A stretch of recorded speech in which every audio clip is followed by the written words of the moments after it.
FM. The night comes alive. বিশ্বাস করা না করাটা আপনার ব্যাপার।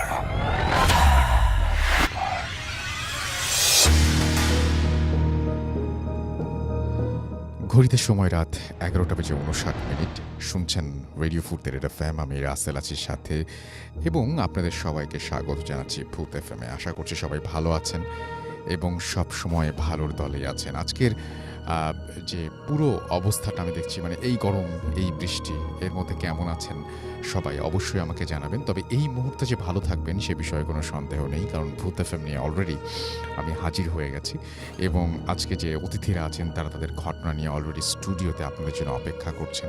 কিছুক্ষণের মধ্যেই তারা তাদের স্টোরি শেয়ার করবেন এবং আপনারাও অবশ্যই স্টোরি পাঠাতে ভুলবেন না। আমাদের যেটা করতে হবে সেটা হচ্ছে যে আপনাদেরকে স্টোরি পাঠাতে হলে যেটা করতে হবে সেটা হচ্ছে আমাদের অ্যাড্রেসটা মনে রাখতে হবে। আমাদের অ্যাড্রেস হচ্ছে bhutfm@radiofurti.fm, which is bhutfm@radiofurti.fm। আপনার নাম, ঠিকানা এবং ফোন নাম্বার সহ আপনার জীবনে ঘটে যাওয়া বা আপনার জানা সেরা ঘটনা লিখে পাঠিয়ে দিন আমাদের কাছে। ঘটনার শুরুতে অবশ্যই উল্লেখ করুন যে ঘটনাটি আপনি স্টুডিওতে এসে শেয়ার করতে চান, নাকি আপনি চান আপনার ঘটনা আমরা পড়ে শোনাই। যারা দেশের বাইরে রয়েছেন তারা সরাসরি অডিও ক্লিপ পাঠাতে পারেন বা লিখেও পাঠাতে পারেন ঘটনাটি।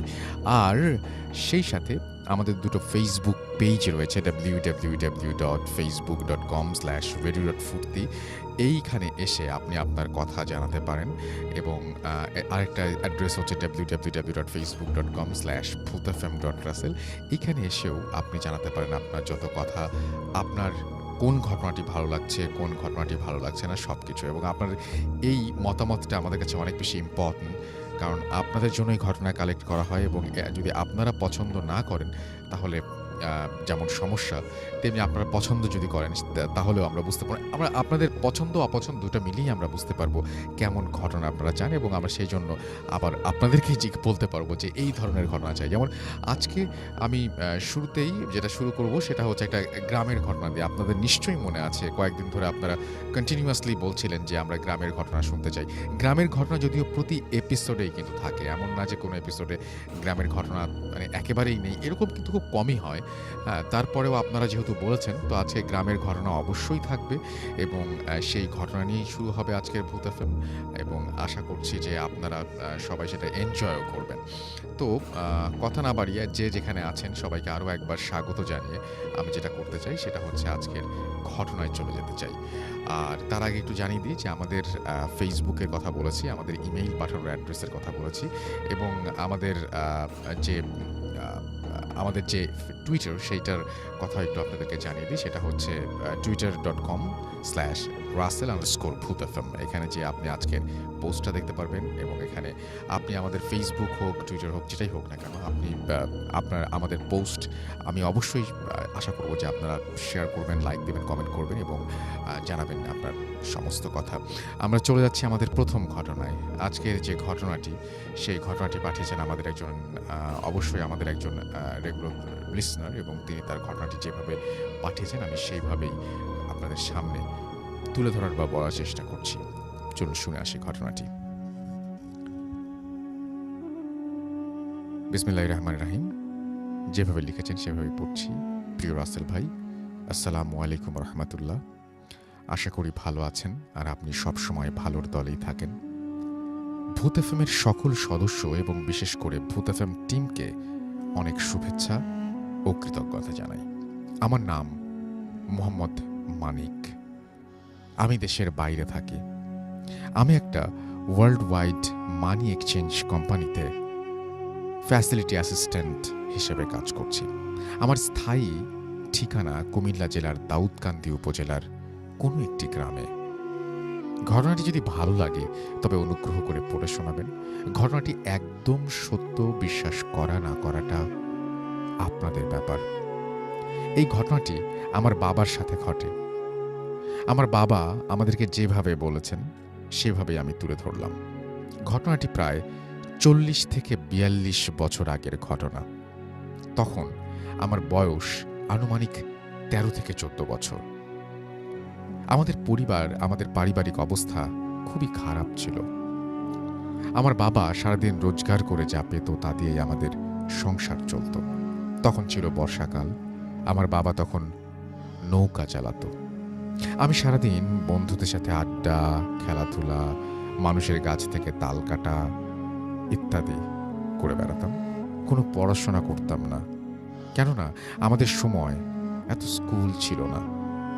একদিন ভোরবেলাতে বাবা খুব রাগারাগি করছেন মার সাথে। ঘুম থেকে উঠে শুনি বাবা আমাকে নিয়ে মার সাথে ঝগড়া করছেন, কেন আমি কাজ করি না। বাবার রাগারাগি করে সকাল সকাল বাবা কোথায় যেন চলে গেল। মা আমাকে বলল, বাবা নাকি আজকে খুব শরীরটা খারাপ, তাই আজকে কাজে যেতে পারবে না। মাও আমাকে খুব বকাবকি করলো। আমার খুব রাগ হলো। রাগের বশে আমি আমার বাবার নৌকাটা নিয়ে কাজে বেরিয়ে পড়লাম। আমাদের স্থানীয় একটি বাজারে নৌকার ঘাটে গিয়ে মানুষদের নিয়ে তাদের বাড়ি বাড়ি পারাপার করতে লাগলাম। বর্ষার মৌসুম, তাই চারিদিকে পানি আর পানি। সারাদিন রাগের বশে আমি না খেয়ে ভাড়া মারি, অনেক টাকাও পাই। দিনের তখন পরন্ত বিকেল, আমি তখন নৌকা ঘাটে বেঁধে বসে আছি। তখন একজন লোক আসে এবং আমার নৌকার কাছে চলে আসে। সে এসে আমাকে বলে, ভাড়া যাবে? লোকটার সাথে আরো দুজন লোক ছিল। আমি বলি, কোথায়? সে আমাকে বলে বাজারের নাম এবং আমাদের এখান থেকে 10-12 মাইল দূরে। আমি বলি, যাব। ভাড়ার টাকা কত দিবেন তা মিটিয়ে তাকে নিয়ে আমি রওনা হলাম। গন্তব্য 2 থেকে 3 মাইল দূরে থাকতেই মাগরিবের আজান দিয়ে দেয়। যথারীতি তাদেরকে তাদের গন্তব্যে পৌঁছে দেই। তারা আমাকে টাকা দিয়ে নেমে যায়। আমার খুব ক্ষুধা পায়। নৌকা ঘাটে বেঁধে রাস্তার পাশে একটা দোকান থেকে কলা আর রুটি কিনে আমার নৌকা এসে শুয়ে থাকি। চারিদিকে হালকা অন্ধকার নেমে আসে, আকাশে চাঁদ ছিল। আমার একা একা বাড়িতে ফিরতে ভয় লাগছিল, তাই অপেক্ষা করতে থাকলাম আমাদের গ্রামের বা আশেপাশের এলাকার কাউকে যদি পাই। পেলে ভাড়া কম হলেও তাকে নিয়ে চলে যাব। প্রায় 2 থেকে 2.5 ঘন্টা বসে আছি। আমাদের এলাকায় কোনো মানুষ নেই। ঘাট থেকে আস্তে আস্তে সব নৌকা চলে যায়। নৌকা ঘাটে এখন শুধু আমি একা। একটা সময় আমার ঘুম চলে আসে, চোখগুলো লেগে লেগে আসছে। এমন সময় একজন লোক এসে আমাকে ডাকে। আমি উঠে নৌকার ছাউনি থেকে বের হয়ে আসি। বলি, কোথায় যাবেন? লোকটা আমাদের পাশের গ্রামের কথা বলে। আমি আর 7-5 না ভেবে বলি, যাব। কেননা সে যে জায়গার কথা বলছে সেখান থেকে বিলের মাঝখান দিয়ে আমাদের বাড়িতে আসতে 30 মিনিট লাগবে, আর আমি সেই রাস্তাটা চিনি। যাক, লোকটাকে নিয়ে আমি রওনা হলাম। লোকটার হাতে ঘড়ি থাকায় তাকে জিজ্ঞেস করলাম, কয়টা বাজে? সে বলে, 9টা বেজে 10 মিনিট। আকাশে চাঁদের আলো, সারা বিল দেখা যাচ্ছে। কতক্ষণ হয়েছে জানি না, আনুমানিক 2-2.5 ঘন্টার মতো হবে। তাকে বাড়িতে নামিয়ে দেই।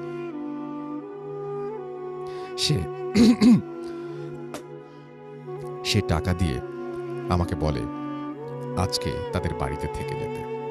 লোকটা ঘড়ি দেখে বলে, রাত প্রায় 12টার কাছাকাছি। এত রাতে একা একা বাড়ি যেতে পারবে? আমি থাকতে রাজি হইনি, কেননা বাড়িতে মা খুব চিন্তা করবেন। যাক, তাকে নামিয়ে আমি নৌকা নিয়ে বাড়ির দিকে রওনা দেই। তাদের গ্রাম থেকে আমাদের গ্রামে আসতে হলে প্রথমে একটা বিল পার হতে হয় এবং একটা খালের পথ ধরে এসে তারপরে আমাদের গ্রামের 2টা বিল পার হলে আমাদের বাড়ি।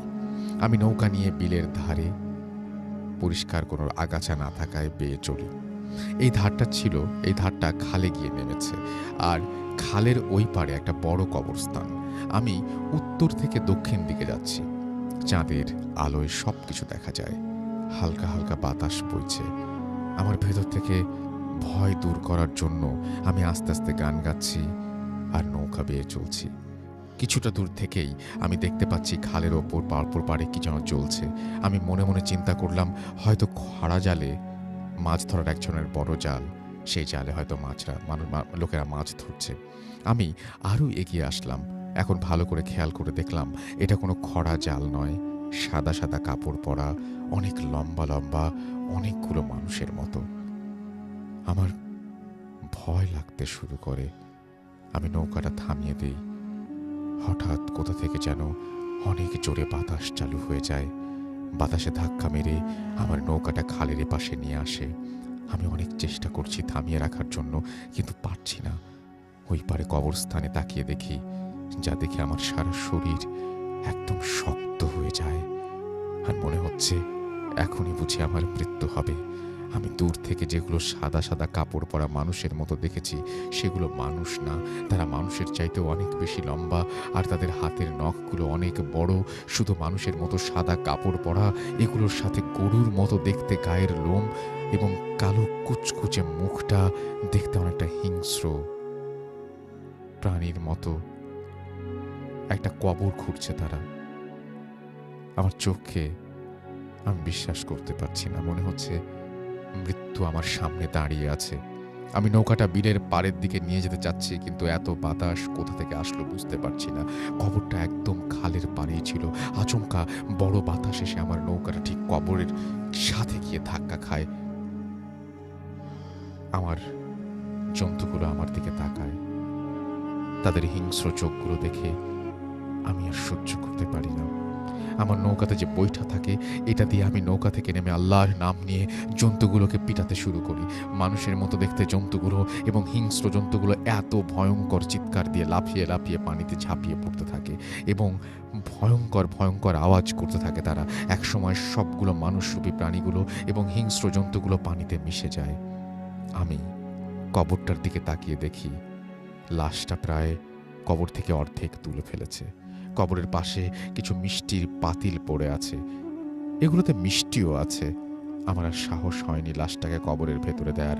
আমি তাড়াতাড়ি নৌকা চালাতে থাকি।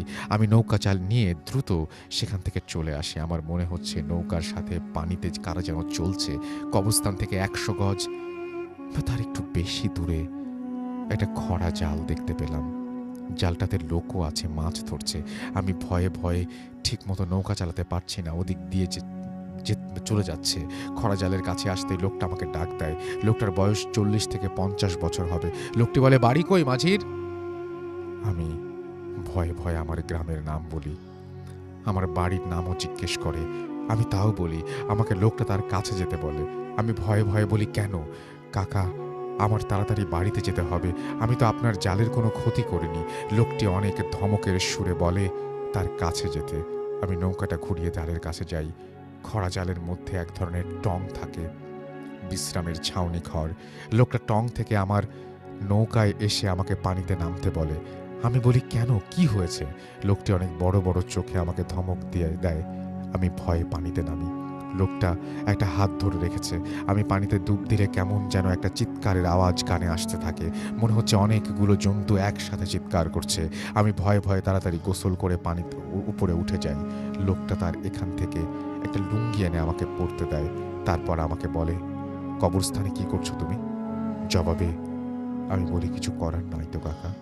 লোকটা আমাকে ধমক দিয়ে বলে, নৌকা খরা জালের বাঁশের সাথে ভালো করে বাঁধো, জালের টঙে ওঠো। আমি নৌকাটা বাঁশের সাথে বেঁধে তার সাথে টঙের ভেতরে গেলাম। টঙের ছাউনিটা একটু বড়ই ছিল। লোকটা আমাকে এক বোতলে কি একটা পরে সরিষার তেল দিয়ে বলে গায়ে ভালো করে মাখতে, পা থেকে মাথা পর্যন্ত। তেলটা দেওয়ার সাথে সাথে আমার শরীরে জ্বর চলে আসে। আমার শরীরে এত জ্বর আসে যে আমি জ্বরে কাঁপতে থাকি। লোকটা টঙের 2টা কাঁথা ছিল, এগুলো দিয়ে আমাকে পেঁচিয়ে শুইয়ে দেয়। আর লোকটা বিড়বিড় বিড়বিড় করে কি যেন পড়ছে আর ফু দিচ্ছে। ফু দেওয়ার সাথে সাথে আমার শরীর আরও বেশি জ্বর আসছে। আমার শরীর কাঁপুনি বাড়তে থাকে। তখন রাত কয়টা বাজে সেটা জানা ছিল না, তবে খুব গভীর রাত ছিল। আমার জ্বরের মাত্রা এত বেশি পরিমাণে হয় যে খরা জালের টংটা মনে হচ্ছে এখন ভেঙে যাবে। আমি কাঁপতে কাঁপতে শোয়া থেকে উঠে যাচ্ছি। বারবার মুরব্বী লোকটা আমাকে কাঁথা দিয়ে জড়িয়ে আবার শুইয়ে দিচ্ছে। কিছুক্ষণ পরে আমার ছেলে আসে নৌকা দিয়ে কোথা থেকে যেন। আমি তার ছেলেকে টঙে আসতে বলে এবং জড়িয়ে শুয়ে রাখার জন্য। দুজন আমাকে কাঁথা দিয়ে জড়িয়ে রেখেছে। আমার আর মুরব্বি দোয়া পড়ছে টঙের নিচে পানিতে। মনে হচ্ছে অনেকগুলো বড় বড় মাছ পানিতে একসাথে ঝাপটালে যেমন শব্দ হয় তেমন হচ্ছে। মাছগুলো মনে হচ্ছে সব ভেঙে চুরে ফেলবে। প্রচুর বাতাসও বইছে। মুরব্বী লোকটা তার ছেলেকে বলে, পানি বা টঙের বাইরে যা কিছু হোক ওকে ছাড়বি না। মুরব্বী লোকটা দোয়া আওয়াজ করে দোয়া পড়ে এবং সূরা পড়ে যাচ্ছে এবং আমাকে বারবার নাকে মুখে সরিষার তেল দিয়ে যাচ্ছে। আশেপাশে কোথাও কোনো বাড়িঘর ছিল না যেখানে আমাকে নিয়ে যাবে। আর পানিতে যেসব শব্দ আর তীব্র বাতাসে আর যা কিছু অঘটন ঘটবে তাই আর সাহস করেনি লোকটা। এভাবেই সারা রাত মুরব্বি আর তার ছোট ছেলেটা আমার সাথে ধস্তাধস্তি হয়। যখন ফজরের আজান আমার কানে চলে আসে তখন আচমকাই আমার শরীর থেকে জ্বর চলে যায়, বাতাসও থেমে যায়, পানিতে যে শব্দ হচ্ছিল তাও থেমে যায়। এক কথায় চারিদিক একদম শান্ত। মুরব্বি তার ছেলেকে বাড়িতে যেতে বলে খাবার নিয়ে আসতে। ছেলেটি বাড়িতে চলে যায়। আমার সারা শরীরে তেলে ভেজা ছিল, তাই মুরব্বি আমাকে পানিতে নেমে গোসল করতে বলে। আমি গোসল করি এবং মুরব্বির সাথে ফজরের নামাজ পড়ি। তারপর লোকটা আমাকে রাতের ঘটনার কথা বলে। আমাকে বলে, তোমার সাহস কত, তুমি এগুলোকে মারছো? আমি এখানে 15 বছর ধরে খরা জাল দিয়ে মাছ ধরি। এই কবরস্থানে কত কিছু আসে, দল বেঁধে বেঁধে আসে, এরা কত কিছু খায়। তুমি কি দেখেছো?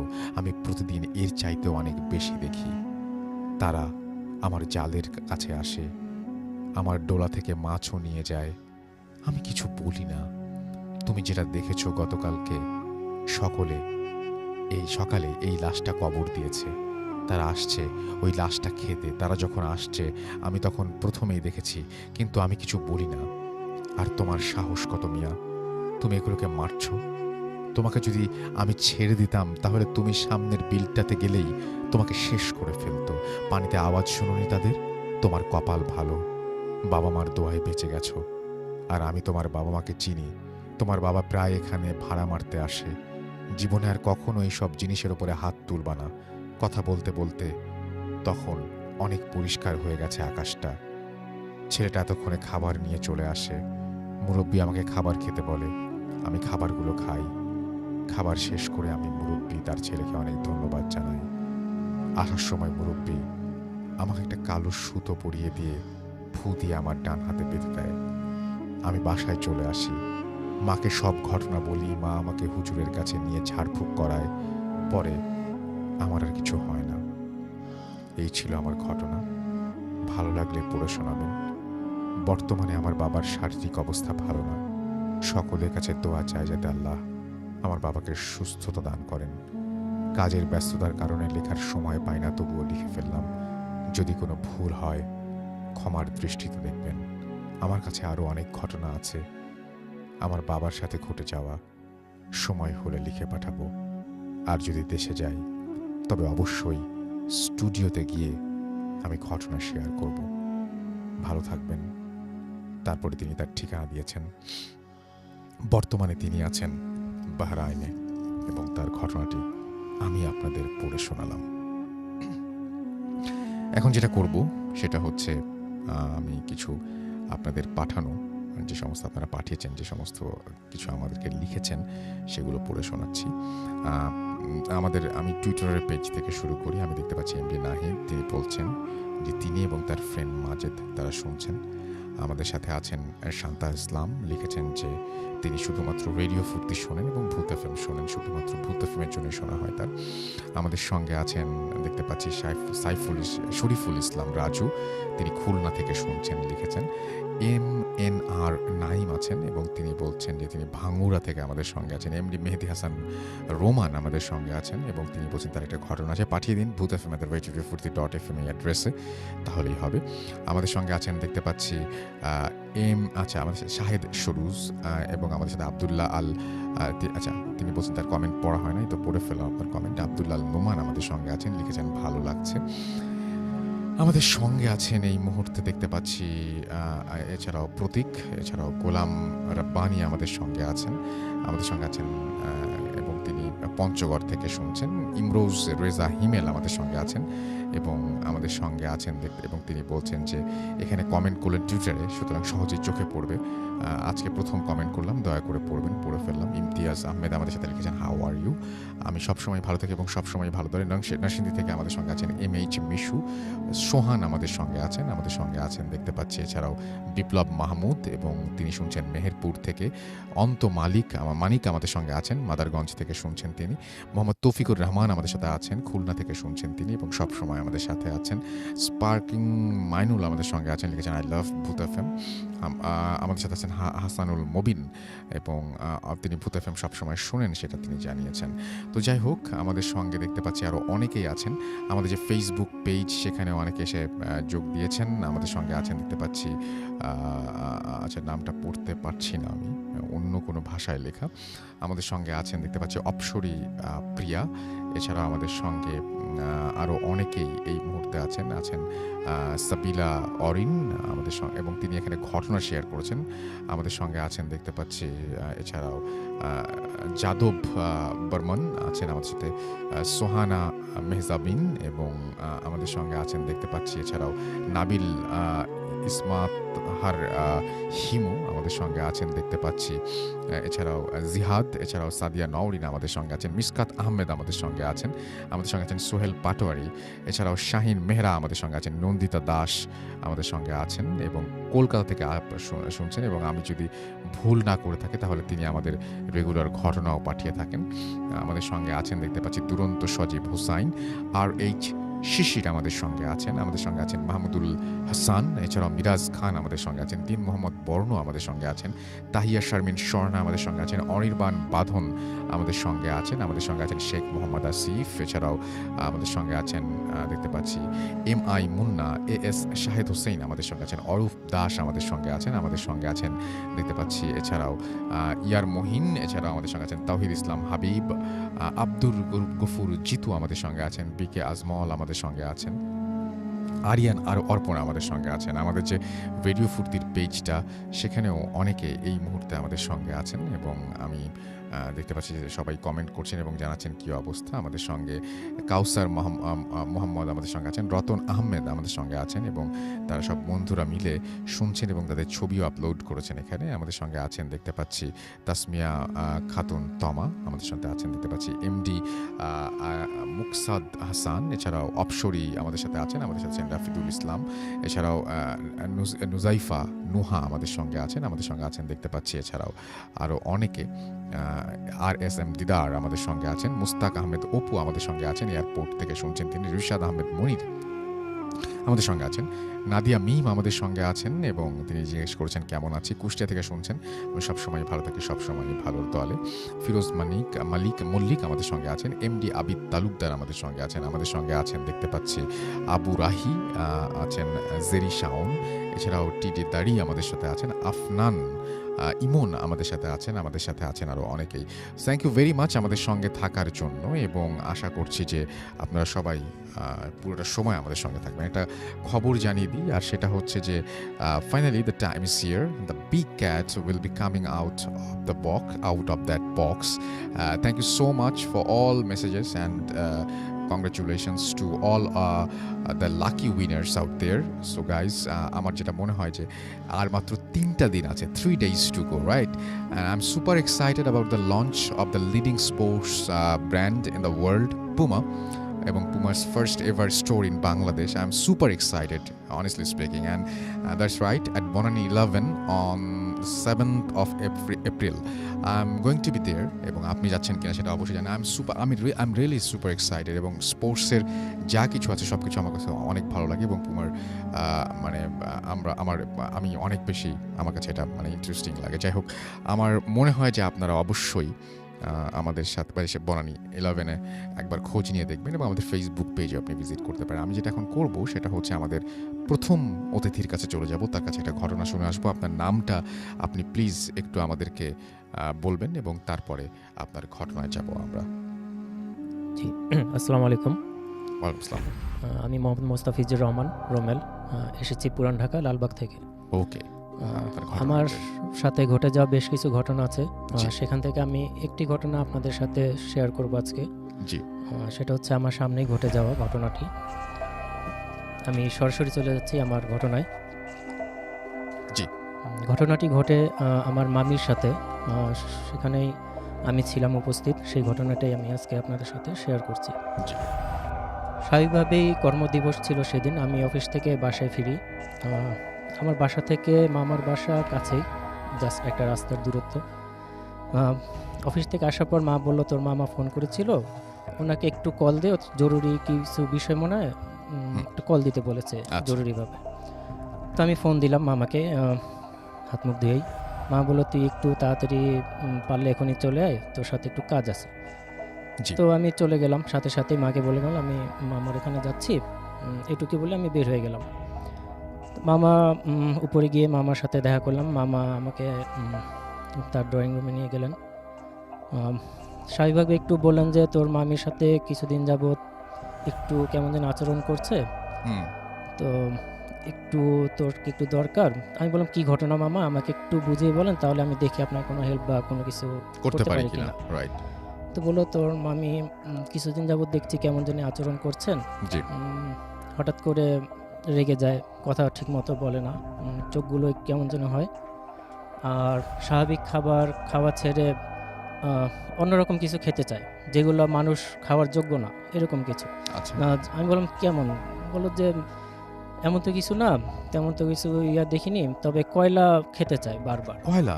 জি, কয়লা খেতে চায়। আমি বললাম, এটা কেমন? বললাম, তুই তোর একটু দরকার, এই কারণে আমি একজনকে ডাক দিয়েছি, উনি আসছে, ওনাকে আনতে গিয়েছে,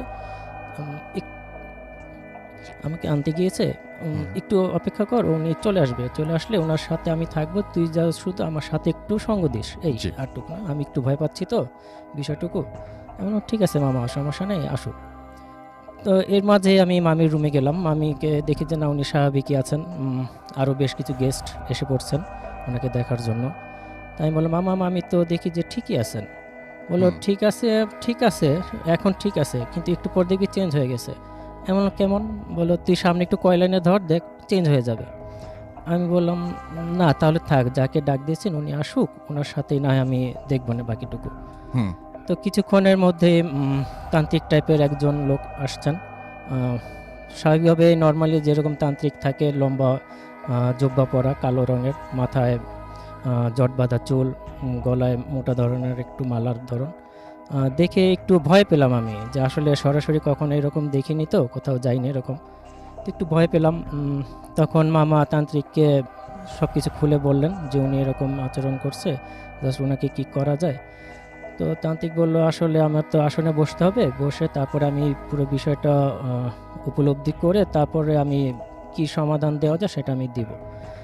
বললো যে ঠিক আছে, তাহলে আপনি আপনার জন্য কি কি লাগবে?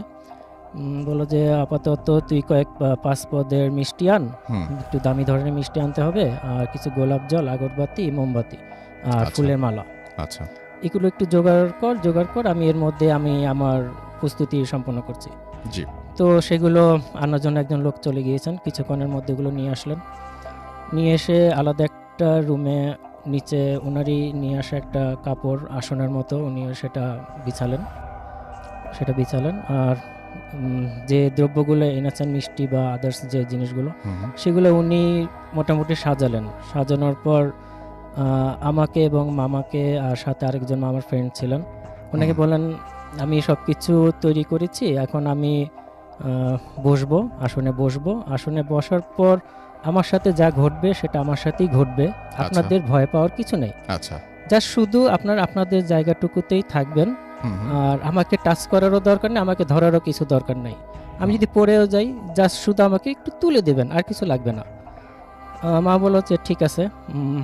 এদিকে সব কিছু প্রস্তুতি সম্পন্ন করার পর ঘরের আলো নিভিয়ে দেওয়া হলো, একেবারে অন্ধকার, জাস্ট শুধু একটা মোমবাতি জ্বালানো হলো। তো ওই সময়টায় আমি একটু বেশি নার্ভাস হয়ে গেছি, ভয় পাচ্ছি যে কি থেকে কি হয়। একবার তো ভেবেছিলাম যে চলে যাই এখান থেকে, কি থেকে কি হয়ে যায়, পরে ফ্যামিলিগত কোনো সমস্যা হবে কিনা, বা মা ওখানে টেনশন করবে কিনা। তো আবার একটু চিন্তা করছি, না এসেই যখন পড়েছি, এত দূর যখন আসছি, একটু দেখেই যাই যে কি হয়। তো ওইভাবেই শুরু হলো। কিছুক্ষণ তান্ত্রিক কিছু মন্ত্র আর আমাদের ইসলাম ধর্মে কিছু সূরা পাঠ করতে করতে হঠাৎ উনি বেহুশ হয়ে পড়ে গেলেন, কাঁপতে থাকলেন। তো ওনাকে তুলে ধরে শুধু বসিয়ে দিলেন মামা।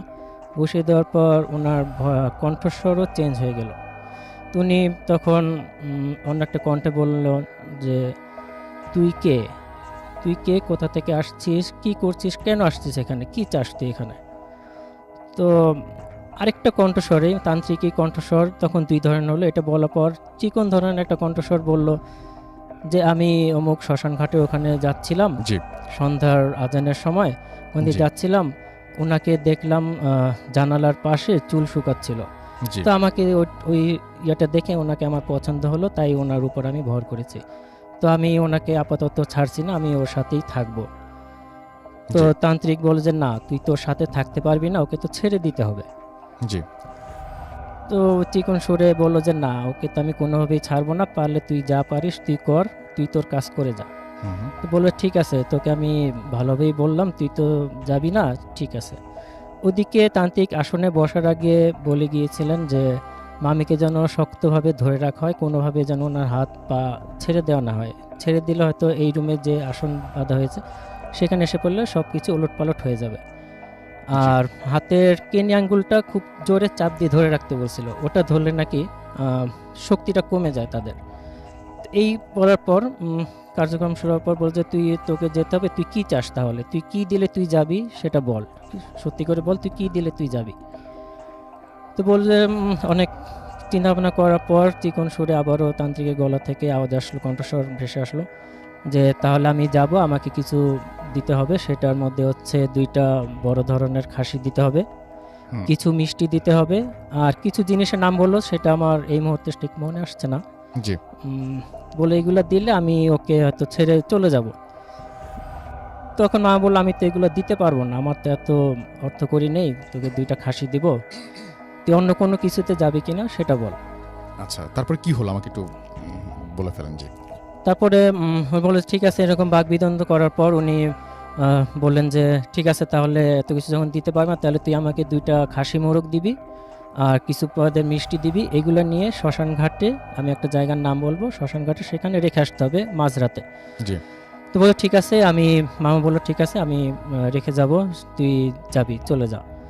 তখন তান্ত্রিক বললেন যে তুই চলে যাবি, যে তুই চলে যা, তুই চলে যাওয়ার সময় কি দেখিয়ে যাবি, আমি বুঝবো কীভাবে যে তুই যে চলে গেলি। বলে তখন বললো যে চলে যাওয়ার সময় আমি একটা জিনিস ফেলে যাব। তো বললো যে ঠিক আছে, তাহলে তুই যা, তোকে আমি কালকে এগুলো সব তোর জায়গা মতো আমি পৌঁছে দিব। তো এই ঘর থেকে আওয়াজ আসলো, অর্থাৎ চিৎকারের আওয়াজ আসলো, এর মধ্যে তান্ত্রিক আবার শুয়ে পড়লেন, বেহুশ হয়ে পড়লেন। তখন স্বাভাবিকভাবে কিছুক্ষণ পর উঠে বসলেন, উঠে বসার পর তো যে ওই ঘরে গিয়ে দেখ সব কিছু মনে স্বাভাবিক হয়ে গেছে। তো মামা ওই রুমে গেলেন, ওই রুমে গিয়ে দেখলেন যে হ্যাঁ সব কিছু মামি স্বাভাবিকভাবেই আছে, শুয়ে পড়েছে স্বাভাবিকভাবে, এবং যাওয়ার সময় একটি জুতা নাকি কামড় দিয়ে রেখে গিয়েছে বাইরে ফেলে। তো কে ফেলে রেখেছে সেটার দিকে আর কেউ নজর দেয়নি। হুম এই ছিল আর কি। তো তান্ত্রিক সব কিছু ঠিক হয়ে যাওয়ার পর আমি চিন্তা করছিলাম যে এটা তো সাজানো হইতে পারে। আমি তখন একটু অবিশ্বাসী করলাম যে এটা কেমনে কি হলো। তখন স্বাভাবিক হওয়ার পর তান্ত্রিক আমাকে দিকে তাকালেন, তাকিয়ে বললেন তুই এদিকে আয়, তোর কোমরে কি? এমন আমার কোমরে কি, সেটা তো আমার মা দিয়েছে, আমি ওখানে রাখি আর কি, কোমরেই থাকে সবসময়। কই তোর কোমরে যেটা আছে সেটা তো তোর মামিকেই দিতে পারিস, তোর মামিকে দিলে তো আজকে এই ঘটনা ঘটে না।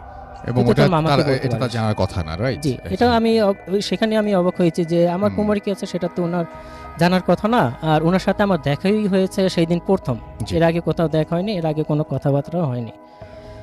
তো মোটামুটি এইটুক করার পর তান্ত্রিক বললো যে তাহলে ওইগুলো সব কিছু অ্যারেঞ্জ করেন, অ্যারেঞ্জ করলে আমি সেটা শ্মশানের যেখানে রাখতে বলেছে আমি সেটা রেখে আসবো আমার লোক দিয়ে, আপনারা তো সেখানে যেতে পারবেন না, ভয় পাবেন, আমাকে দিয়ে দেন, আমরা সেখানে রেখে আসবো।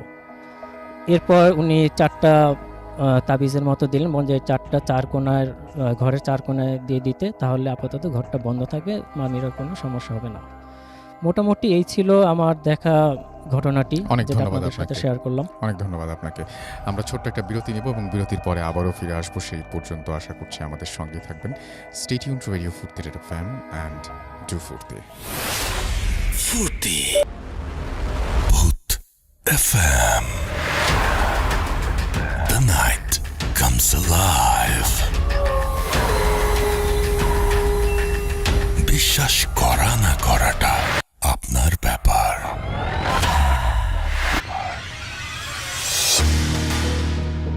একদম তাই। বিশ্বাস করা বা না করাটা আপনার ব্যাপার এবং আমি রাসেল আছি আপনার সাথে। আমাদের সাথে রয়েছেন আমাদের আজকের অতিথিরা।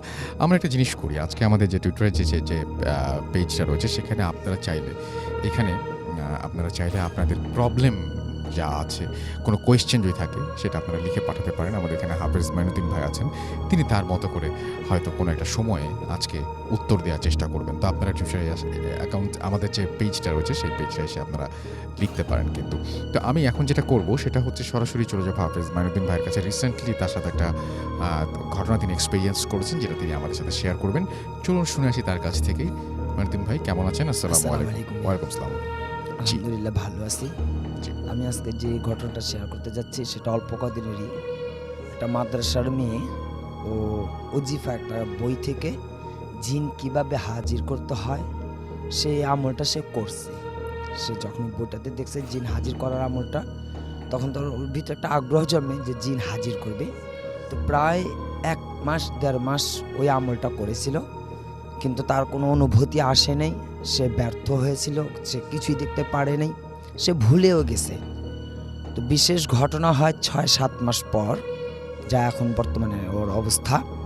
তো 6-7 মাস পর তার সাথে এই ঘটনা ঘটে। সে অল্প কয়েকদিন আগে তাকে রাত্রিবেলায় তার কাছে আসে এবং সে তার নাম ধরে ডাকে, বলে যে তুমি যে আমাকে স্মরণ করতেছিলে, তুমি যে আমাকে ডাকতেছিলে, আমি আসছি, কিন্তু আমার সাথে দেখা করতে হলে, আমাকে হাজির করতে হলে তোমাকে হাজি সাহেব, হাজি ব্যক্তিরা যেভাবে এহরাম বাঁধে, তোমার গায়ে এভাবে এহরাম বাঁধতে হবে, চোখে সুরমা পরতে হবে, খুশবু লাগাতে হবে এবং কাঁচা ফুলের মালা দিয়ে ঘরটাকে সাজাতে হবে।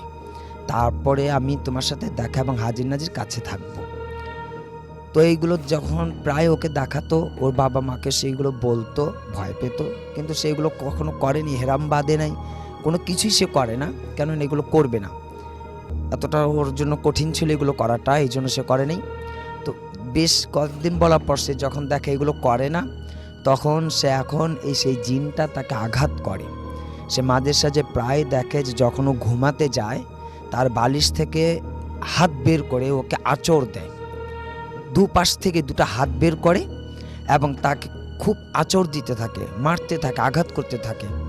প্রায় আবার এমন সময় দেখা যায়, ও বলছে যে দেহ ছাড়া শুধু মাথাটা চলে আসে, ওর মাথাটা এসে ওর মেয়েটার নাম, ওর মেয়ের চুল ধরে টান দিয়ে উঠাতে থাকে যে আমাকে যে তুমি জ্বালাইতেছো, আমাকে যে জ্বালাইছো, তুমি এখন আমাকে কেন কাছে ডাকো না? আমি তো তোমার ডাকে সাড়া দিতে চাই, তুমি কেন আমি যে তোমাকে বললাম ইহরাম বাঁধেও, তুমি যে আমাকে স্মরণ করবার জন্য এগুলো করো, তুমি কেন করো না? আমার তো সমস্যা হইতেছে, আমার প্রচণ্ড জ্বালাতন হইতেছে, তুমি আমাকে জ্বালানোর পরে কেন আমাকে কাছে নাও না? পরবর্তীতে সে এত আঘাত, এত কষ্ট ভোগার পরে যখন আমাকে দেওয়া হয়, তখন সেখানে আমি উপস্থিত হয়ে ওকে জিজ্ঞেস করলাম যে বিষয়টা কি। তখন মেয়ে আমাকে প্রথম বলে যে আমি জিন হাজির করার জন্য একটা আমল করেছিলাম, যা আমার কখনো ভুলে গেছি, যা স্মরণ নেই, কিন্তু বর্তমানে এই পরিস্থিতি চলতেছে। তখন আমাদের জিন আনা হয়। তো এখন উনি বলতেছে যে আমি যাবই না, আমাকে স্মরণ করার যেহেতু হয়েছে, আমি ওর সাথে হাজির নাজির থাকতে চাই, ওকে বলো এগুলো করার জন্য, আর নতুবা ওকে আমি সমস্যা করে ফেলবো। পরবর্তীতে আবার বলছে যে ঠিক আছে, আমার নামে এরকম বক্সিয়ে দাও, কিছু গরিব মিসকিনদের খাওয়াইয়ে দাও, ঘরের মধ্যে দুয়ার মাহফিল করে দাও এবং আমাকে আর কি আমার কাছ থেকে মাফ চাইতে বলো, ক্ষমা চাইতে বলো, তারপর আমি যাব। আর নতুবা আমি কোনো দিন ওকে ছাড়বো না, আমি ওকে আঘাত করেই যাব। ওই ওজিফা দেখে জিনা হাজির করার জন্য পরিকল্পনা করেছিল। যখন সে ভুলে গেছে, স্মরণ নেই, তখন সে উনি এইভাবে জ্বালাতন করতেছিল। তখন আলহামদুলিল্লাহ স্যার সামনে এইগুলো ক্ষমা চাওয়ার একটা প্রোগ্রাম করবে, জি, আশা করি যে ইনশাল্লাহ সে মুক্ত পাবে। Thank you so much. আপনার ঘটনার জন্য আপনাকে অনেক ধন্যবাদ এবং আশা করছি যে এই ঘটনাটি আপনাদের ভালো লেগেছে। আমাদের এখানে বেশ কিছু মেসেজ অলরেডি চলে আসছে, আমি দেখতে পাচ্ছি, এবং আমি সেগুলো একটু পড়ে শোনাতে চাই আপনাদেরকে। আমাদের এইখানে যারা আছেন তাদের মধ্যে যারা লিখছেন তাদেরকে বলি, পটুয়াখালী থেকে শুনছেন নাসির আহমেদ, এমডি আরাফাত শেখ আমাদের সাথে আছেন, আমাদের সাথে মুন্না যে আছেন এবং আপনি আমার মনে হয় না যে আপনি অ্যাপ দিয়ে শুনছেন। আমাদের সঙ্গে আছেন লাস্ট বেঞ্চের ছাত্র রুমান আকন আমাদের সঙ্গে আছেন, খুলনা থেকে শুনছেন তিনি। লিটন আমাদের সঙ্গে আছেন, মঈনুদ্দিন ভাইয়ের ঘটনাটি তার কাছে ভালো লেগেছে। এমডি জুবায়ের হাসান আমাদের সাথে আছেন, রাজশাহীর বায়া থেকে শুনছেন। এমডি সাকিব আল মাহমুদ আমাদের সাথে আছেন এবং কাতার থেকে তিনি শুনছেন এই মুহূর্তে, এবং তার কাছে একটা কাহিনী আছে। আপনি পাঠিয়ে দিন, আমাদের অ্যাড্রেস তো জানেনই, আরও একবার মনে করিয়ে দিই। bhutfm@radiofurti.fm, which is bhwtfm@radiofurti.fm। আপনার নাম, ঠিকানা এবং ফোন নাম্বার সহ আপনার জীবনে ঘটে যাওয়া বা আপনার জানা সেরা ঘটনা লিখে পাঠিয়ে দিন আমাদের কাছে। ঘটনার শুরুতে অবশ্যই উল্লেখ করুন যে ঘটনাটি আপনি স্টুডিওতে এসে শেয়ার করতে চান নাকি আপনি চান আপনার ঘটনা আমরা পড়ে শোনাই। আমাদের সাথে আছেন দেখতে পাচ্ছি মেহেদি হাসান সানি, লিটন নাটোর থেকে আমাদের সাথে আছেন, প্রিন্স রাজ আমাদের সাথে আছেন, আমাদের সাথে আছেন দেখতে পাচ্ছি এমডি হাসান সানি, আমাদের সাথে আছেন দেখতে পাচ্ছি সৈকত রহমান, আমাদের সাথে আছেন দেখতে পাচ্ছি শূন্য লেখক লিখেছেন মিথ্যা বলে কি লাভ। সেটাই তো, আপনি একটু ভালো করে চিন্তা করে দেখুন, যারা এখানে আসেন তাদের মিথ্যা বলে কি লাভ। আর আপনাকেও বলি, সন্দেহ করে কি লাভ। আমাদের সঙ্গে আছেন দেখতে পাচ্ছি সামিমুল ইসলাম শাকিল, গোপালগঞ্জ থেকে তিনি শুনছেন। আমাদের সঙ্গে আছেন দেখতে পাচ্ছি রিফাত খান এবং রাজশাহী থেকে আছেন তিনি। জাহিদ হাসান সাব্বির আমাদের সঙ্গে আছেন। আমাদের সঙ্গে আছেন মারিয়া আক্তার মিম, আমাদের সাথে আছেন দেখতে পাচ্ছি। এছাড়াও লিটন নাটোর থেকে, আচ্ছা পড়েছি আপনার নাম একবার। আমাদের সাথে আছেন রিধিমান রাকিবুল, তিনি অ্যাপ দিয়ে সাথে আছেন আমাদের সঙ্গে, সেটা লিখেছেন। রিফাত খান আমাদের সঙ্গে আছেন রাজশাহী থেকে। এমডি রিয়াদ আহমেদ রিয়াদ আমাদের সাথে আছেন মিরপুর থেকে। রুবেল হাসান আমাদের সাথে আছেন। মোজাহিদ কবির আমাদের সাথে আছেন। আমাদের সাথে আছেন এমডি মুন্না, পরিবারের সবাই মিলে শুনছেন। আমাদের সাথে আছেন আকন মোমেদ, জয়পুরহাট থেকে তিনি শুনছেন। এমডি রেশাদ খান আমাদের সাথে বগুড়া থেকে আছেন। মনিরুজ্জামান মুরাদ আমাদের সাথে আছেন। আমাদের সাথে আছেন দেখতে পাচ্ছি নূরে আলম, এবং আশা করছি যে সবাই ভালো আছেন এবং ভালো লাগছে আমাদের সাথে প্রতিটা মুহূর্তে, এবং ভালোভাবেই উপভোগ করছেন আমাদের সঙ্গে প্রতিটা ঘটনা। তো আমি আরও একটা ঘটনা পড়ে শোনাবো আপনাদেরকে আশা করছি, তবে তার আগে একটা ছোট্ট বিরতিতে যেতে হবে এবং বিরতির পরে আবারও ফিরে আসবো। আশা করছি সেই পর্যন্ত আমাদের সঙ্গেই থাকবেন। স্টে টিউনড রেডিও ফুর্তি FM অ্যান্ড ডু ফুর্তি। Bhut FM. The night comes alive. বিশ্বাস করা না করাটা আপনার ব্যাপার।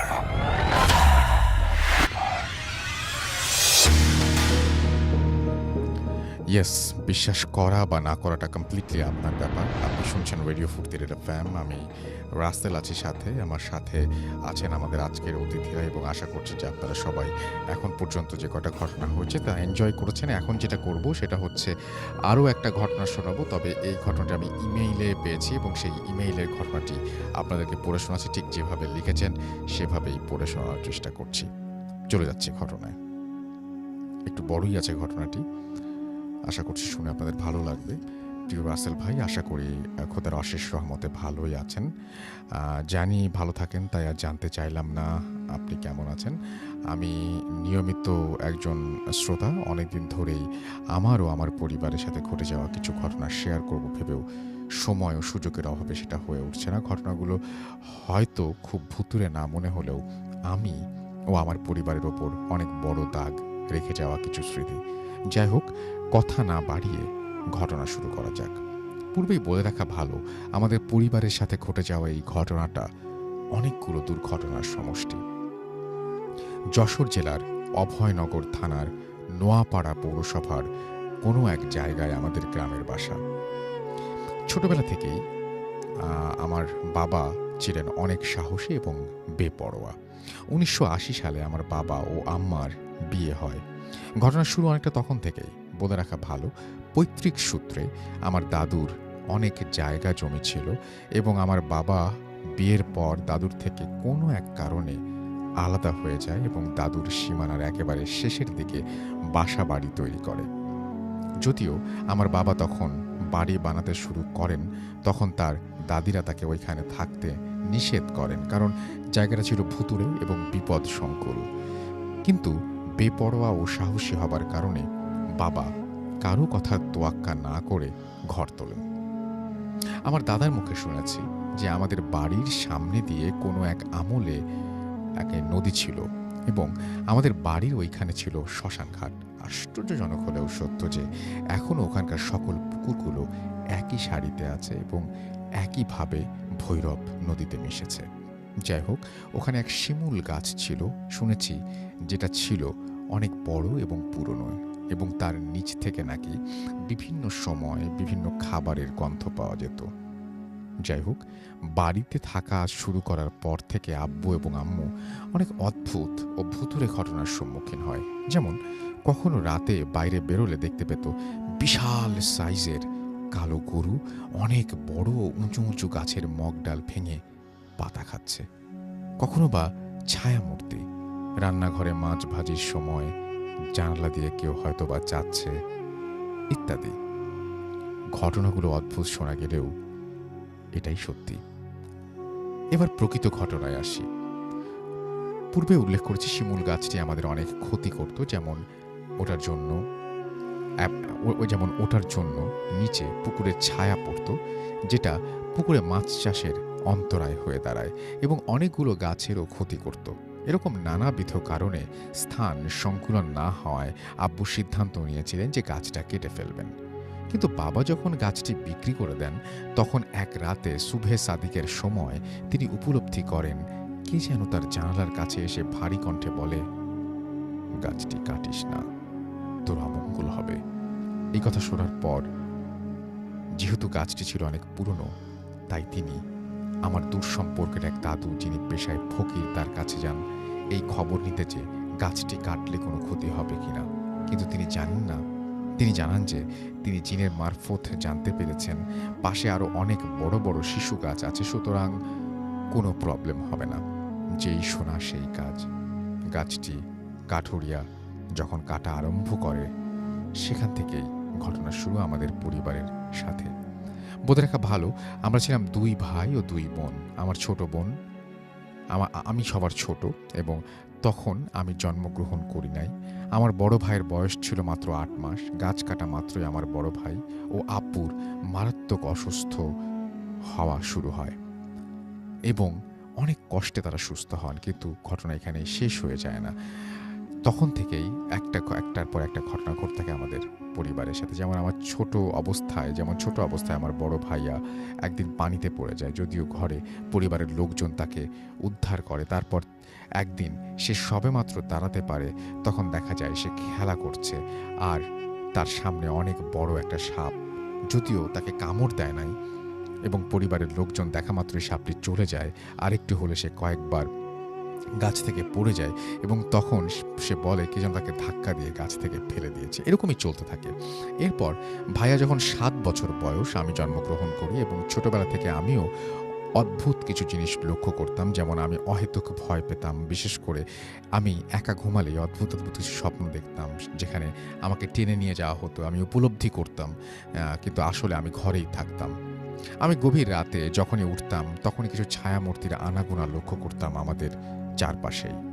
কিন্তু এই বিষয়টা অনেক ছোটবেলা থেকে দেখতে দেখতে এমন হয়ে গিয়েছিল যে পরবর্তীতে আমি এটাতে ইউজড টু হয়ে যাই এবং ভয় পেতাম না। আমার ভাইয়া মাদ্রাসায় পড়তেন। যখন তিনি হেফজোখানায় ভর্তি হন, কিছুদিন পরেই ঘটে সবথেকে হৃদয় বিদারক ঘটনা। আমি এবং আমার আম্মু তখন ঢাকায় ছিলাম। বাসায় ছিল শুধু আব্বু আর বড় ভাইয়া। গভীর রাতে ভাইয়া একা একা বাইরে যায় প্রাকৃতিক প্রয়োজনে, এবং প্রথম থেকে উল্লেখ করেছিলাম যে শিমুল গাছটি কেটে ফেলা হয়েছে, তার পাশে ছিল শিশু গাছ। সেখানে দেখে যে একটা অবয়ব অনেক লম্বা, পা ঝুলিয়ে গাছের মগডালে বসে রয়েছে এবং পা উঁচু করে গাছটির হাতে মাটি ছুঁয়ে আছে। এটা দেখে ভাইয়া অত্যধিক রকমের ভয় পায়। তখন সে তাড়াহুড়া করে রুমে ঢুকলে বাবা তাকে জিজ্ঞেস করে কি হয়েছে। তখন ভাইয়া শোনা মাত্রই সেখানে ছুটে যায় এবং আশেপাশের জায়গা ঘুরিয়ে দেখায়, কিন্তু কিছু নাই। তবুও তার ভয় কাটে না। তারপর অনেক হুজুর কবিরাজে ডাক্তার দেখানো হয়, কিন্তু ভয় পাওয়ার পর থেকেই তার বুকে ব্যথার প্রবলেম হয় এবং সেটা থেকে তার পরিত্রাণ মেলে না। পরবর্তীতে কিছুদিনের মাথায় সামান্য ডায়রিয়া জনিত কারণে ভাইয়া পরলোক গমন করেন। ভাইয়া মারা যাওয়ার পর থেকে আমাদের সাথে বিভিন্ন ধরনের ঘটনা ঘটতে থাকে। ইতোপূর্বে ঘটনাগুলো থেকে সেগুলো ভিন্ন। যেমন আমার ভয় পাওয়ার মাত্রা আরও বেড়ে যায়। আমি ঘুমানোর জন্য চোখ বন্ধ করলেই আমি স্বপ্নে দেখি ভয়ঙ্কর জায়গায় চলে গেছি, ভয়ঙ্কর প্রাণীর মুখোমুখি হয়েছি। আমার এই সমস্যা সমাধানের জন্য হুজুর, কবিরাজ ও ডাক্তার দেখানো হয়েছিল। যেখানে হুজুরের সন্ধান পেয়েছে আমার বাবা সেইখানেই গিয়েছে, সেখানকার তাবিজ আমার কাছে রেখেছে, কিন্তু কোনো কিছুতেই কিছু হয় না। এদিকে ঘটনায় এদিকে আল্লাহর কাছে অনেক ডাকাডাকির পর আমি একদিন আব্বু স্বপ্নে দেখলেন কে যেন তার স্বপ্নে এসে বলছে দ্রুত এই বাড়ি ত্যাগ করতে। এখানে বলে রাখা ভালো যে আমার বাবা ছোটবেলা থেকেই 5 ওয়াক্ত নামাজ আদায় করতেন এবং বড় কোনো সমস্যায় পড়ার আগেই কেমন যেন টের পেয়ে যেতেন। এদিকে বাড়ি বানিয়ে উঠতে একটু কালক্ষেপণ হওয়ায় আমার বাবা ওই একই স্বপ্ন দেখলেন, কিন্তু এবার ভিন্নভাবে। তিনি দেখলেন যে সাদা কাফন পরা কোনো এক লম্বা অবয়ব তার কাছে এসে বলছে যে তুই বাড়ি ছাড়বি বলে ছাড়ছিস না, তোর আবার অসুবিধা হবে।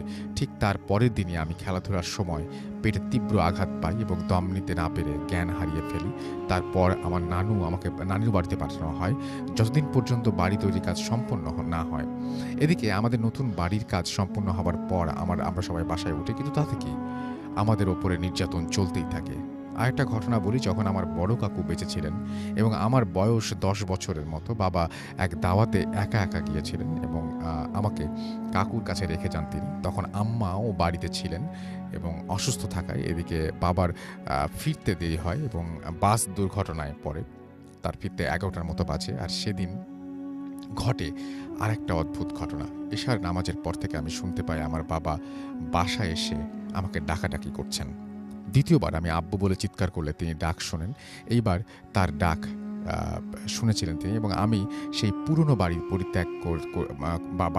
পরিত্যক্ত বাড়ি থেকে সেদিন কিভাবে যেন আমি বড় চাচু আমাকে একা না পাঠিয়ে আমার বড় কাজিনকে আমার সঙ্গে পাঠায় এবং ওর সাথে এসেই হয়তোবা আমি রক্ষা পেয়েছিলাম। বাসায় আসার পর আমাদের দুজনেরই গা ছমছম করে। তৃতীয়বারের মতো আব্বু বলে ডাকলে এর কোনো রেসপন্স পাই না। আমাদের এই অবস্থা শুনে আমার বড় চাচু আমাকে তার কাছে নিয়ে যায়, কারণ তা আমাদের বাসা এবং বড় চাচুর বাসাটা পাশাপাশি। পরে 11টার দিকে আব্বু আসলে সব কথা খুলে বলে এবং যেটা হয় সেটা হচ্ছে যে ইতোপূর্বে আমার স্বপ্ন দেখেন যে 2 কলসি টাকা দিতে চায় আমার বাবাকে, তিনি সেটা নেননি এবং গ্রামে এমন অনেকেই স্বপ্ন দেখেছে এবং তাদের অনেকে নিতে চেয়েছে আর তার 2 সন্তান মারা গিয়েছে। যাই হোক, টাকা নিতে অস্বীকৃতি জানালেও বাবাকে ওই জিনিসটা আমাদের পুরনো বাড়ির একটা রুম ভাঙতে নিষেধ করে এবং সেই রুমটি এখনও আছে। আমার বাবা দেখে 2 কলসি টাকা ওখানেই ওই বাড়িটার নিচেই মুভ করছে। তো ছোটবেলা থেকেই আমি পড়তে পারতাম না। নতুন বাড়ি আসলেও যখনই জানালা দিয়ে ওই দিকে চোখ যেত, দেখতাম গভীর রাতে আগুন জ্বলছে বা কখনো কখনো কে যেন গলার মধ্যে ফাঁসি নিয়ে ঝুলে আছে। আমাদের বাড়িটার দূরত্ব এবং পুরনো বাড়িটা থেকে বেশি নয়, বড়জোর 80-100 মিটার হবে। এভাবে অনেক দিন চলার পর আমার বয়স যখন 10 বছর হয় তখন আল্লাহর করুণা লাভ করি। আমাদের নোয়াপাড়াতে একজন বড় পীর ছিলেন যিনি তাকে সেই সমস্যার সমাধান করেন। তো এইভাবেই তিনি ঘটনাটি লিখেছেন। আরও বেশ কিছু লিখেছেন, তবে আমার মনে হয় যে এইটুকুই যথেষ্ট এবং আশা করছি আপনারা সেটা এনজয় করেছেন এবং এনজয় করলে জানাবেন অবশ্যই। আর যেটা করব সেটা হচ্ছে যে এখন আবারও আমরা অডিও ক্লিপ শুনে আসবো একটা, এবং আমাদের কাছে এরকম অডিও ক্লিপ সচরাচর আসে আপনারা জানেন, এবং আমাদের একজন লিসেনার তিনি এই অডিও ক্লিপটি আমাদেরকে পাঠিয়েছেন এবং আমরা সেটা শুনে আসবো। শুনে এসে তারপরে আবারও ঘটনায় যাব। তো আশা করছি আপনাদের এর পরের ঘটনাগুলো ভালো লাগবে। স্টে টিউন টু রেডিও ফুর্তি FM অ্যান্ড ডু ফুর্তি। ভূত FM. The night comes alive.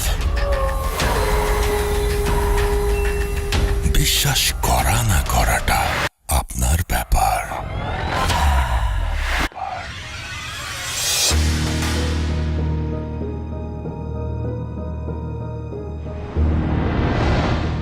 আসসালামু আলাইকুম রাসেল ভাই, আশা করি ভালোই আছেন।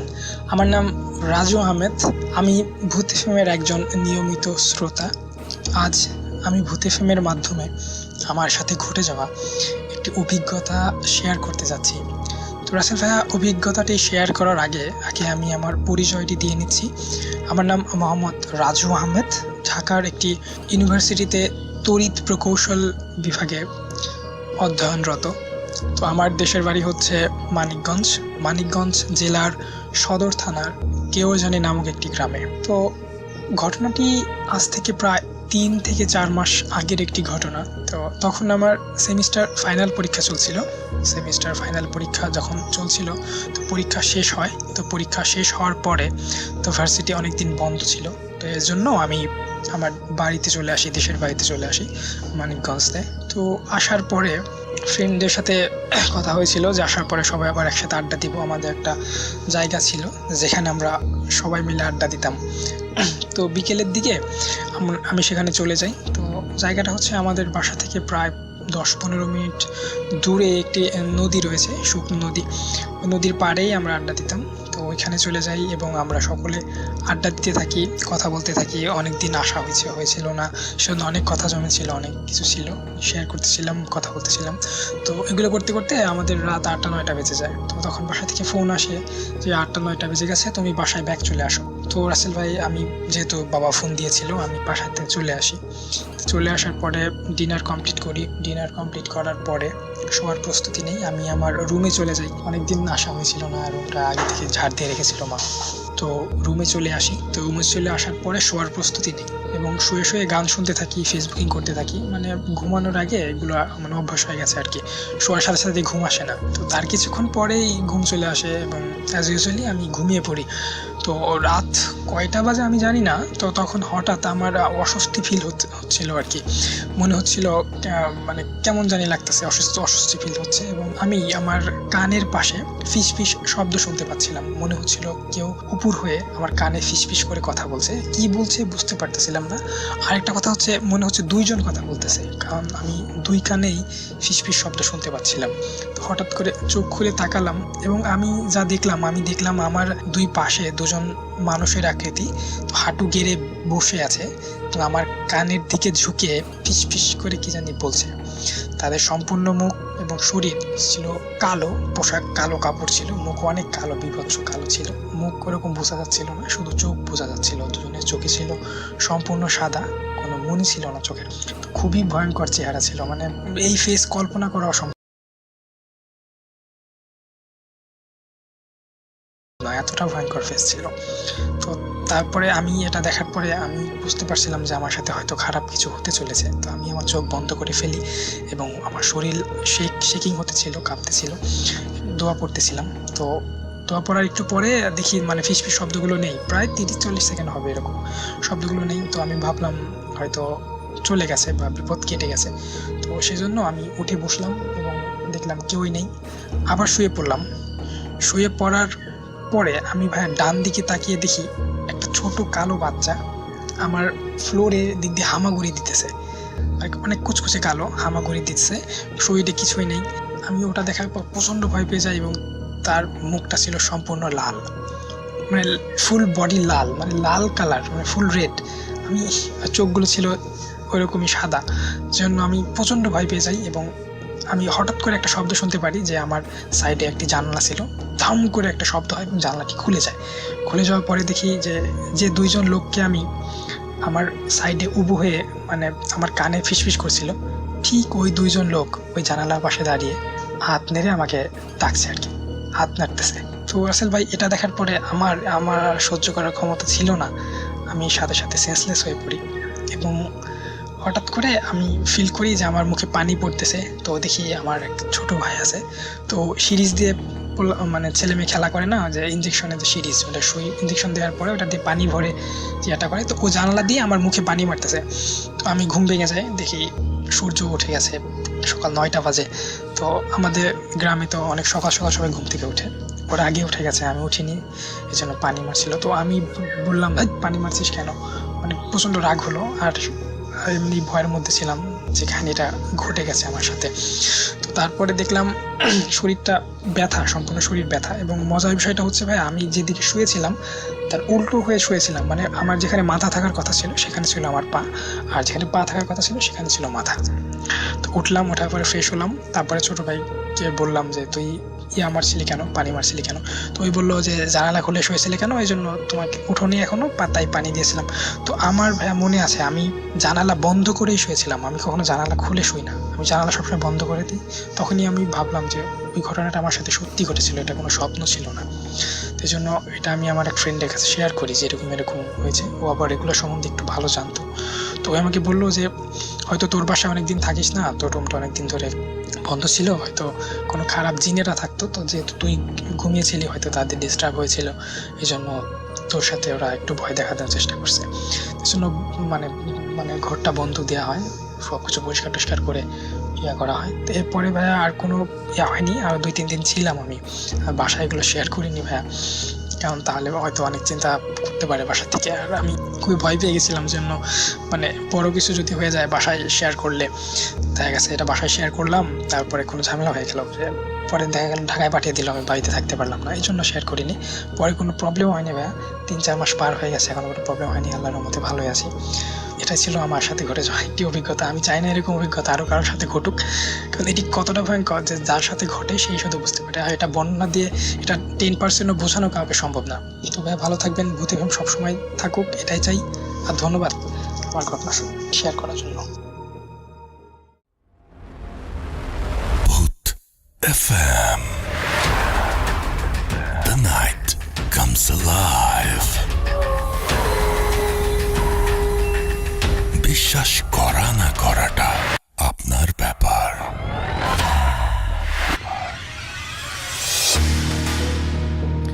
ইয়েস, বিশ্বাস করা বা না করাটা আপনার ব্যাপার। ঘড়িতে সময় রাত 1:01। শুনছেন রেডিও ফুটের এফএম। আমি রাসেল আছি সাথে, এবং আমাদের আজকের অতিথিরা আছেন। আমি আজকে দেখতে পাচ্ছি যে বাইরের রাস্তাটা আজকে একটু বেশি রকমেরই ফাঁকা। এই সময় অনেক গাড়ি টাড়ি চলে, আজকে এই মুহূর্তে খুব কমই দেখতে পাচ্ছি। তো যাই হোক, আপনারা আশা করছি সবাই ভালো আছেন, এবং কেমন যেন মানে সব কিছু খুব নিস্তব্ধ লাগছে, এমন মানে আমাদের ঘটনাগুলোর মতোই।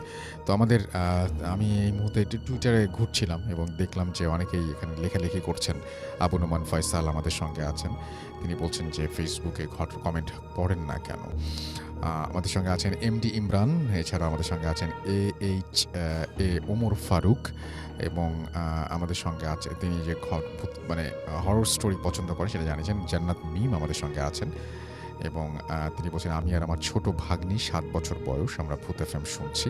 থ্যাংক ইউ সো মাচ আমাদের সঙ্গে থাকার জন্য। মোহাম্মদ রফিউর রহমান রাহাত আমাদের সঙ্গে আছেন দেখতে পাচ্ছি, এছাড়াও আরও অনেকেই, তার মধ্যে এমডি নাহিদ আমাদের সঙ্গে আছেন। লাস্ট ইমেলটার কথা তিনি বলছেন, যেটাকে আগে পড়েছিলাম, আমার কাছে মনে হচ্ছিল, আমার কাছেও যদি পড়ে থাকে তাহলে খুবই সরি।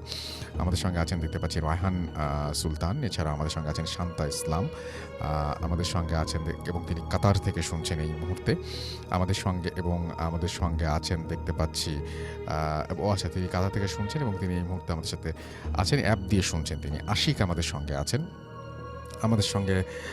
আছেন দেখতে পাচ্ছি তিনি, এবং আশিক একটা চমৎকার কথা লিখেছেন যে বিশ্বাস করা না করাটা আপনার ব্যাপার, আমি ভূত এফএম শুনবই। বাহ, চমৎকার স্লোগানের মতো হয়েছে, কিন্তু বিশ্বাস করা না করাটা আপনার ব্যাপার, আমি ভূত এফএম শুনবই। খুবই ভালো লাগলো কথাটা শুনে। আমাদের সঙ্গে আছেন দেখতে পাচ্ছি তারিফ ইসলাম, এবং ভূত এফএম শুনতে খুব ভালো লাগছে।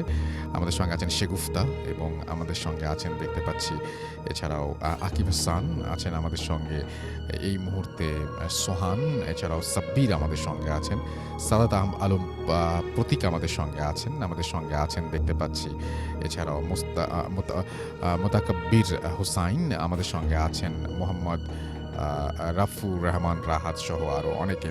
থ্যাংক ইউ ভেরি মাচ আমাদের সঙ্গে থাকার জন্য। আমাদের ফেসবুকের যে রেডিও ফুর্তির পেজটা, সেই রেডিও ফুর্তির পেজেও আপনারা অনেকে দেখতে পাচ্ছেন, লিখছেন, কমেন্ট করছেন, এবং আমাদের সঙ্গে আছেন সাইদুল হাসান, অ্যাপ দিয়ে শুনছেন তিনি, আমাদের সঙ্গে আছেন আসিক সোহান শুনছেন, সাদিকুজ্জামান তারেক আমাদের সঙ্গে আছেন দেখতে পাচ্ছি, এমডি শরীফ তালুকদার, এমডি রনি আমাদের সঙ্গে আছেন, জান্নাতুল ফারিয়া আমাদের সঙ্গে আছেন দেখতে পাচ্ছি, ফাহিম রাজ, এবং তিনি মগবাজার থেকে শুনছেন, এমডি শফি তালুকদার আমাদের সঙ্গে আছেন দেখতে পাচ্ছি, আপলাব রূপন, এবং তিনি বগুড়া থেকে শুনছেন, আমাদের সঙ্গে আছেন অঙ্কন বিশ্বাস, আমাদের সঙ্গে আছেন সাইদুল হাসান, মুসাফির শাওন আমাদের সঙ্গে আছেন তানভীর আলম সবুজ, এছাড়া আমাদের সঙ্গে আছেন দেখতে পাচ্ছি জয় লাইভ, আমাদের সঙ্গে আছেন দেখতে পাচ্ছি মুন্তাসির খান, তরুণ। আছেন আমাদের সঙ্গে টি আর তৌসিফ, আমাদের সঙ্গে আছেন সাইদুল হাসান, সৌরভ আচার্য সোহান আমাদের সঙ্গে আছেন, সৈকত আলী আমাদের সঙ্গে আছেন, সেলিম হাসান রাজ আমাদের সঙ্গে আছেন, হৃদয় আমাদের সঙ্গে আছেন, এস এম রহমান, ফুয়াদ আমাদের সঙ্গে আছেন, আমাদের সঙ্গে আছেন এমডি হোজাইফা সহ আরও অনেকে। আমরা চলে যাব আমাদের নতুন অতিথির কাছে। আপনার নামটা প্লিজ একটু বলবেন, আপনি কোথা থেকে এসেছেন সেটা বলবেন, তারপর আপনার ঘটনায় যাব। আসসালামু আলাইকুম রাসেল ভাই, আমার নাম রাইতুল ইসলাম, আমি এসেছি লালবাগ থেকে। ফার্স্ট অফ অল আমাকে ইনভাইট করার জন্য আপনাকে অনেক ধন্যবাদ। Most welcome. জি, আজকে আমি যে ঘটনাটা আপনাদের সাথে শেয়ার করব, এটি আমার গ্রামেরই একটা ঘটনা এবং আমার নিকটস্থ এক কাজিনের সাথে এই ঘটনাটা আসলে ঘটে। তো আমার গ্রামের বাড়ি হচ্ছে এটা পটুয়াখালী জেলার রাঙাবালী উপজেলার ফুলখালী গ্রাম। জি। তো ঘটনার সুবিধার্থে আমি এটা বলে রাখি রাসেল ভাই যে আমাদের উপজেলায়, পুরো রাঙাবালী উপজেলায় এখনো পর্যন্ত আপনার কারেন্ট পৌঁছায়নি। এটা সৌরবিদ্যুতে চলে। তো এটা আসলে সাধারণত রাতে এমনিতেই অনেক অন্ধকার থাকে। জি। তো সরাসরি আমি ঘটনায় চলে যাচ্ছি। তো ঘটনাটা যেদিন ঘটে সেদিন ছিল একটা স্পেশাল দিন। স্পেশাল দিনটা হচ্ছে যেমন এটা ছিল একটা অমাবস্যার দিন। অমাবস্যা হচ্ছে এটাকে বলে, আমাদের এলাকা প্রচলিত বলে যে মণি অমাবস্যা, মানে মণি অমাবস্যা। জি, মণি অমাবস্যার বিশেষত্বটা একটু বলবেন? এটার বিশেষণ যেমন আমি জানি না এটা জি, সম্পর্কে। এটা হয়তো অনেকেই এটার সাথে পরিচিত নয়, জি। কারণ এটার বিশেষণ হচ্ছে যে আপনার সবগুলো অমাবস্যার ভিতরে এটা সবচেয়ে বেস্ট। যারা আপনার ওঝা কিংবা যারা জিন হাজির করে জি, জি। অথবা যারা বিভিন্ন ধরনের রিচুয়াল করে তাদের জন্য এটা স্পেশাল। তাদের জন্য এটা স্পেশাল, কারণ এই আচ্ছা। দিনে হয়তো এই এন্টিটিগুলো বেশি ঘুরে বেড়ায়। তো ওই দিন রাতে আমাদের বাসায় আমার মা আসলে আমাদের এলাকারই একটা স্পেশাল এটাকে খাবার, এটা অনেকে জানে কিনা আমি জানি না, এটাকে বিস্কি বলা হয়। এটা হচ্ছে আপনার চাল, চিনি এবং গুড়ের আপনার মিশ্রণে এটা আর কি তৈরি করা, এটা এক ধরনের খাবার, মিষ্টি জাতীয় খাবার। আচ্ছা। তো ওই দিন তো যেহেতু আমার যে কাজিন ছিল, তো ওনার সাথে আমাদের ফ্যামিলির সাথে খুব একটা ঘনিষ্ঠ রিলেশন। তো ওই দিন উনিও আমাদের বাসাতে গিয়েছিলেন ওই জি। বিস্কি খাবার জন্য। জি। তো সন্ধ্যার পরে আমি আমার ভাই, আজকে উনি স্টুডিওতে আসছেন আমার সাথে, আমি আমার ভাই এবং আমার ফ্যামিলির সবাই, আমার সেই কাজিনও ছিল, তো আমরা সবাই একসাথে আমরা সেই বিস্কি একসাথে সবাই খেলাম। বিস্কি? জি জি, বিস্কি বলা হয় এটা। এটা কি জিনিস? এটা আমি একটু আগে হয়তো বলেছি রাসেল ভাই, এটা হচ্ছে এক ধরনের খাবার, সেটা আপনার চাল, চিনি এবং আপনার গুড় এগুলো দিয়ে বানানো হয়। আচ্ছা, এটা আমি আরো একবার শুনে নিলাম। জি, তারপরে জি জি, এটাকে বলা হয় বিস্কি। তো জি। ওটা হচ্ছে ওটা খাবার পরে তো আমার যে কাজিন ছিল, তো উনি মানে ওঠার জন্য খুব তাড়াহুড়া করলো। তো তখন আমার মার ব্যাপারে আমি একটা জিনিস বলে দিই, সেটা হচ্ছে আমার মা আপনার কোনো কিছু ঘটার আগে এই বিষয়গুলো আসলে জানতে পারে, কারণ আমার মা একটা জিনিস দ্বারা পজেস। যদি কখনো সময় হয় নেক্সট টাইম আমি সেই ঘটনাটা বলবো। বাট তো আমার মা অনেক করে নিষেধ করলেন। আমার মা আসলে বুঝতে পারছেন যে ওর সাথে সামথিং রং, কোনো একটা ঝামেলা আছে, কোনো একটা ঝামেলা হতে যাচ্ছে, বাট উনি আসলে শুনলেন না। তো মা বললেন যে তুই যাস না, দেখ, ওনার নাম ছিল হিরণ, তো তুই হিরণ, তুই যাস না, তুই রাইতুল এবং মিঠুন আমার বড় ভাই, ওদের সাথে ঘুমিয়ে পড়। উনি আসলে শুনলেন না, তো উনি মানে অনেকটা উপেক্ষা করেই উনি চলে গেলেন বাইরে। তো চলে যাওয়ার পরে এটা আসলে উনি চলে যাওয়ার হয়তো 10 থেকে 20 আধা ঘন্টা এরকম পরে আমরা একটা শব্দ শুনতে পেলাম আমরা বাসা থেকে। আচ্ছা। শব্দটা হচ্ছে অনেকটা গোয়ানির মতো, মানে মানুষ কেউ যদি আহত হয় কিংবা চিৎকার করে ভয় পেলে এরকম একটা সাউন্ড আসলে আমরা শুনতে পাচ্ছি, মানে পুরো স্পষ্ট না। আচ্ছা। তো আমরা ওই দিন রাতে আর বের হলাম না, কারণ হচ্ছে যে এটা একটা মণি অমাবস্যার দিন, সাধারণত আমাদের গ্রামে প্রচলিত, মানে এই দিনেও কেউ এরকম বের হয় না। তো আমার ওই ভাই ছিল খুব সাহসী, এই জন্য আসলে উনি বের হতে সাহস দেখিয়েছিলেন। তো আসলে পরে ওইদিকে ওনার সাথে যেটা ঘটে, তো আমি রাসেল ভাই, আমি এখানে একটা জিনিস স্কিপ করে গেছি, সেটা হচ্ছে আমার বাড়ির বর্ণনাটা আমি একটু দিই ছোট্ট করে। সেটা হচ্ছে আমার বাড়ির সামনে একটা পুকুর আছে, পুকুরের কর্নারে হচ্ছে আপনার একটা খেজুর গাছ, আর আরেক কর্নারে হচ্ছে আমাদের কবরস্থান, পারিবারিক কবরস্থান, আমাদের যে বাড়ির সেই বাড়ির পারিবারিক কবরস্থান। তো উনি যখন আমাদের বাড়ির দরজার খেজুর গাছের সামনে আসার পরে তো উনি দেখলেন যে কেউ ওনার নাম ধরে ডাকছে, যে কে, তুই তো আজকে অনেক বিস্কি খেয়েছিস, আমার জন্য কি এনেছিস, মানে এরকমের কিছু একটা প্রশ্ন করলো। তো উনি আসলে এটা তো অবাক হলেন না, কারণ উনি জানেন যেহেতু আজকে অমাবস্যার দিন, তো আমার মনে হয় কেউ আমাকে এরকম ভয় দেখানোর চেষ্টা করছে। মানে উনি আসলে বেসিক্যালি এগুলোতে কোনো পাত্তাই দিতেন না, মানে উনি এরকমের একটা লোক ছিলেন। তারপরে উনি সামনে গেলেন আর কি, তো খেজুর গাছের সামনে গেলেন, তখন একটা অস্পষ্ট একটা ছায়ার মতো তিনি দেখতে পেলেন। তো স্পষ্ট একটা ছায়া, বাট ওটা মানুষের মতোই, আপনার ওটার ফর্ম যেটা এটা মানুষের মতোই, বাট ওইটা মানে পুরোপুরি চেহারা তিনি দেখতেছিলেন না। জি। তো একটা সময় উনি যখন ওইটার সামনে গেলেন, সামনে যাওয়ার পর উনি ভাবছেন যে হয়তো আমাদেরই আরেক বড় ভাই আছে, ওনার নাম জাকির। তো উনি মনে করছেন যে উনি যে আজকে তো অনেক অন্ধকার, এই কারণে ওনার চেহারাটা দেখা যাচ্ছে না হয়তো। তো উনি ওটার সামনে গেলেন, সামনে কি রে জাকির তুই আমার সাথে দুষ্টামি করছিস, এটা বলার সাথে সাথেই ওইটা হচ্ছে ওনাকে জোরে একটা ধাক্কা মারলো, মানে পুকুরের দিকে ধাক্কা মারলো, যাতে উনি গিয়ে পুকুরে পড়ে যায়। মানে এভাবে আর কি ওনাকে ধাক্কা মারলো। ধাক্কা মারার পরে উনি ভাবলেন যে ও আজকে একটু বেশি করতেছে, মানে ধাক্কা মারে এরকম, এটা কি ধরনের বদ অভ্যাস। তো উনি আসলে উনি উঠলেন, ওঠার পরে উনি বললেন যে আমার সাথে দুষ্টামি করতেছিস, আমিও তোকে আজকে পুকুরেই ফেলাবো। তো উনি তখন ওই জিনিসটার গায়ে হাত দিলেন ফার্স্ট টাইম। তো গায়ে হাত দেওয়ার পরে উনি যেটা ফিল করলেন রাসেল ভাই, সেটা মানে উনি দেখলেন যে ওর গায়ের লোম, এটা অনেক লোমশ একটা শরীর, এবং শরীরের লোমগুলো হচ্ছে আপনার অনেক লম্বা লম্বা লোম। তো ওই সময় তিনি আসলে কোনো চেহারা দেখতে পাচ্ছিলেন না, তো উনি বুঝেন নাই। তো লোম যখন তিনি দেখলেন তখন আসলে বুঝতে পারলেন যে না, এই জিনিসটা আসলে ঝামেলা আছে। জি জি, ঝামেলা আছে, এটা প্যারানর্মাল কোনো একটা কিছু। তখন তিনি বুঝতে পারলেন যে এটা জাকির না। তো তখন ওটার সাথে কতক্ষণ ওনার ধাক্কাধাক্কি হলো। ধাক্কাধাক্কি হওয়ার এক পর্যায়ে উনি অনেকটা দুর্বল হয়ে পড়লেন। অনেক শক্তিশালী লোক কিন্তু উনি, বাট ওই সময় আসলে উনি অনেক দুর্বল হয়ে পড়লেন। দুর্বল হওয়ার পরে আসলে উনি তখন আল্লাহ আল্লাহ করতেছিলেন, যে দোয়া দুরুদ জানে, দোয়া দুরুদ পড়ার চেষ্টা করছিলেন, বাট ওনার মুখ দিয়ে কিছুই বের হলো না। একটা সময় ওইটা ওনাকে ধাক্কাতে ধাক্কাতে একেবারে পুকুরের পাড়ে নিয়ে আসে। তো আমাদের পুকুরের পাশে আর একটা রেন্ট্রি গাছ ছিল। তো রেন্ট্রি গাছটা উনি তো ওই সময় চেষ্টা করেন যে যতটা সম্ভব রেন্ট্রি গাছটাকে ধরে যাতে ওটা নাকি পুকুরে না ফেলতে পারে। তো তখন ওইটা আবার বললো যে আজকে তোকে পুকুরে ফেলেই আমি মারবো, তুই আজকে বিস্কি খেয়ে এসেছিস, আজকে মনে অবস্থা তুই কাজটা ভালো করিস, তোকে আজকে পুকুরেই ফেলবো। তো এমন সময় উনি আসলে চিৎকার দেন জোরে। ওই চিৎকারটা আসলে আমরা শুনতে পাই গোঙানির শব্দের মতো। তো উনি আসলে মানে নিজে যা যা জানেন, যে দোয়া কালাম বা যে সূরা যেগুলো জানেন, উনি আসলে সব পড়া শুরু করলেন। আল্লাহ আল্লাহ করে উনি সোজা আসলে রাসেল ভাই আরেকটা জিনিস আমাদের গ্রামে বা আমাদের এখানে প্রচলিত আছে, সেটা হচ্ছে যে এই যেই জিন বলেন বা যে প্যারানর্মাল যে জিনিসগুলো বলেন, এগুলো হচ্ছে ওরা আপনার ওটাকে বলে সরকারি রাস্তা, সরকারি রাস্তায় ওরা উঠে না, মানে ওরা বাইরে কিংবা এরকম সাইড থেকে ওরা আপনাকে অ্যাটাক করবে, কিন্তু কখনো রাস্তার ভিতরে ওরা উঠবে না। এটা হচ্ছে আরেকটা বিষয়। তো ওটা ওনার পিছে পিছে দৌড়ালো। পিছে দৌড়ানোর পরে ওনারা আমাদের ওখানে একটা চৌমাথা বলে ওটাকে, আমাদের চৌমাথায় ওখানে একটা মেশিন ছিল আপনার ধান ভাঙার, ধান থেকে চাল করার যে মেশিনটা।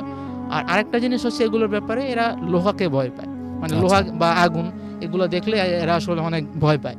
তো তখন ওটা যখন ওনার পিছে পিছে গেল, তো উনি ওই ইসের সামনে এসে, উনি তো কিছু দেখতে পাচ্ছিলেন না, ওই মেশিনটার সামনে এসে তিনি পড়ে গেলেন। পড়ে যাওয়ার পরে তিনি আসলে অস্পষ্টভাবে শুনতে পেলেন যে ওইটা বলতেছে যে আজকে তোর ভাগ্য অনেক ভালো, তুই ওই মেশিনটাতে যদি তুই আজকে ওখানে না যাইতি তাহলে তুই আসলে আজকে বেঁচে ফিরতে পারতি না। পরে আসলে উনি ওখানেই সেন্সলেস হয়ে পড়ে যান। আচ্ছা জি, পরের দিন আসলে সবাই ওনাকে যখন নেয়, উনি আসলে 2-3 দিন পরে ওনার হুঁশ ফিরে, বাট উনি তখনও অসুস্থ ছিলেন। তো তখন তিনি ওই ঘটনাটা বলেন, কিন্তু 2-3 দিন আগে আসলে আমরা কিন্তু বিষয়টা আজ করতে পারছি। সেটা হচ্ছে যে আমার যে মায়ের সাথে যেই জিনিসটা বা যেটা আমার মায়ের সাথে আছে, ওই জিনিসটা হচ্ছে আপনার ওটা আমাদেরকে ইনফর্ম করে এরপরে। আর এটা হচ্ছে প্রত্যেক অমাবস্যার সময় এটা আমার মায়ের ইয়াতেই থাকে, মায়ের শরীরে থাকি, শরীরে ওইটা এসে বিভিন্ন ধরনের ইনফরমেশন বা বিভিন্ন ধরনের কথা আমাদেরকে জানায়। তো ওইটা জানা মায়ের শরীরে এসে, জি জি, আচ্ছা, ওটা এখনো আছে। ওইটা আসলে আমার মায়ের, জানি না এটা দুর্ভাগ্য নাকি, এটা আসলে এখনো আমার মায়ের সাথে একটা পজেস্ট। তো ওইটা যখন আসলো এসে বললো যে ওকে তো আমি বারণ করছিলাম, ওকে আমি অনেকবার বারণ করছি, কিন্তু তারপরও ও আসলে আমার কথা শোনেনি।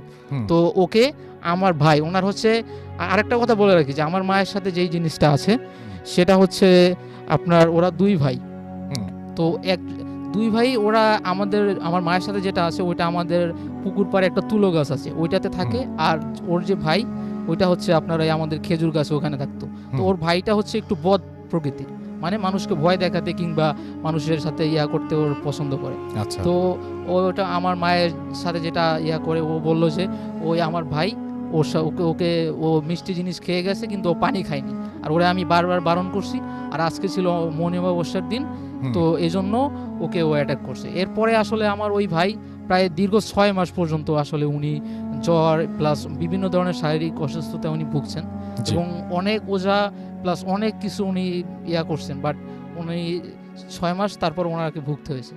আর আরেকটা জিনিস বলে আমি আসলে শেষ করতে চাই রাসেল ভাই, সেটা হচ্ছে যে আমার মায়ের সাথে যে জিনিসটা, এটা আসলে আমরা আমাদের ফ্যামিলির সবসময় আমাদের ফ্যামিলির দিকে ওরা সেভ করে। এই যেমন আমি যে ঢাকাতে থাকি, তো অনেক সময় আমার মায়ের ওটা আসলে আমার মায়ের সাথে যখন ভর করে তখন এসে বলে আমার কথা, বিভিন্ন ধরনের কথা বলে যে ও তো বাসায় একা ছিল, ওকে আজকে আমি দেখেছি ও আজকে দরজা না দিয়ে ঘুমিয়ে গেছে। তো এটা আসলে আমার মার জানার কথা না, তো পরের দিন হয়তো আমাকে ফোন দিয়ে বলে যে তুমি কি কালকে রাতে দরজা না দিয়ে ঘুমিয়েছো, এটা তুমি কিভাবে জানলে? আমি তো সকালে আসলেই দেখি যে দরজা আমি লক করি নাই। পরে আসলে এই জিনিসগুলো হয়, এবং দেখা যাচ্ছে যেমন আমি আজকে জানি না, আমি এটা ফিল করতে পারতেছি যে আমরা যখন রাতে কখনো বের হই, যেমন আজকে আপনাদের স্টুডিওতে আসলাম, তো হয়তো ওই জিনিসটা হয়তো আমাদের সাথে, আমার ভাইও আসছে, তো আমাদের সাথে আসলে ওই জিনিসটা হয়তো এখানেও আসছে। আচ্ছা, তো এটাই ছিল আসলে এখানেও আসছে।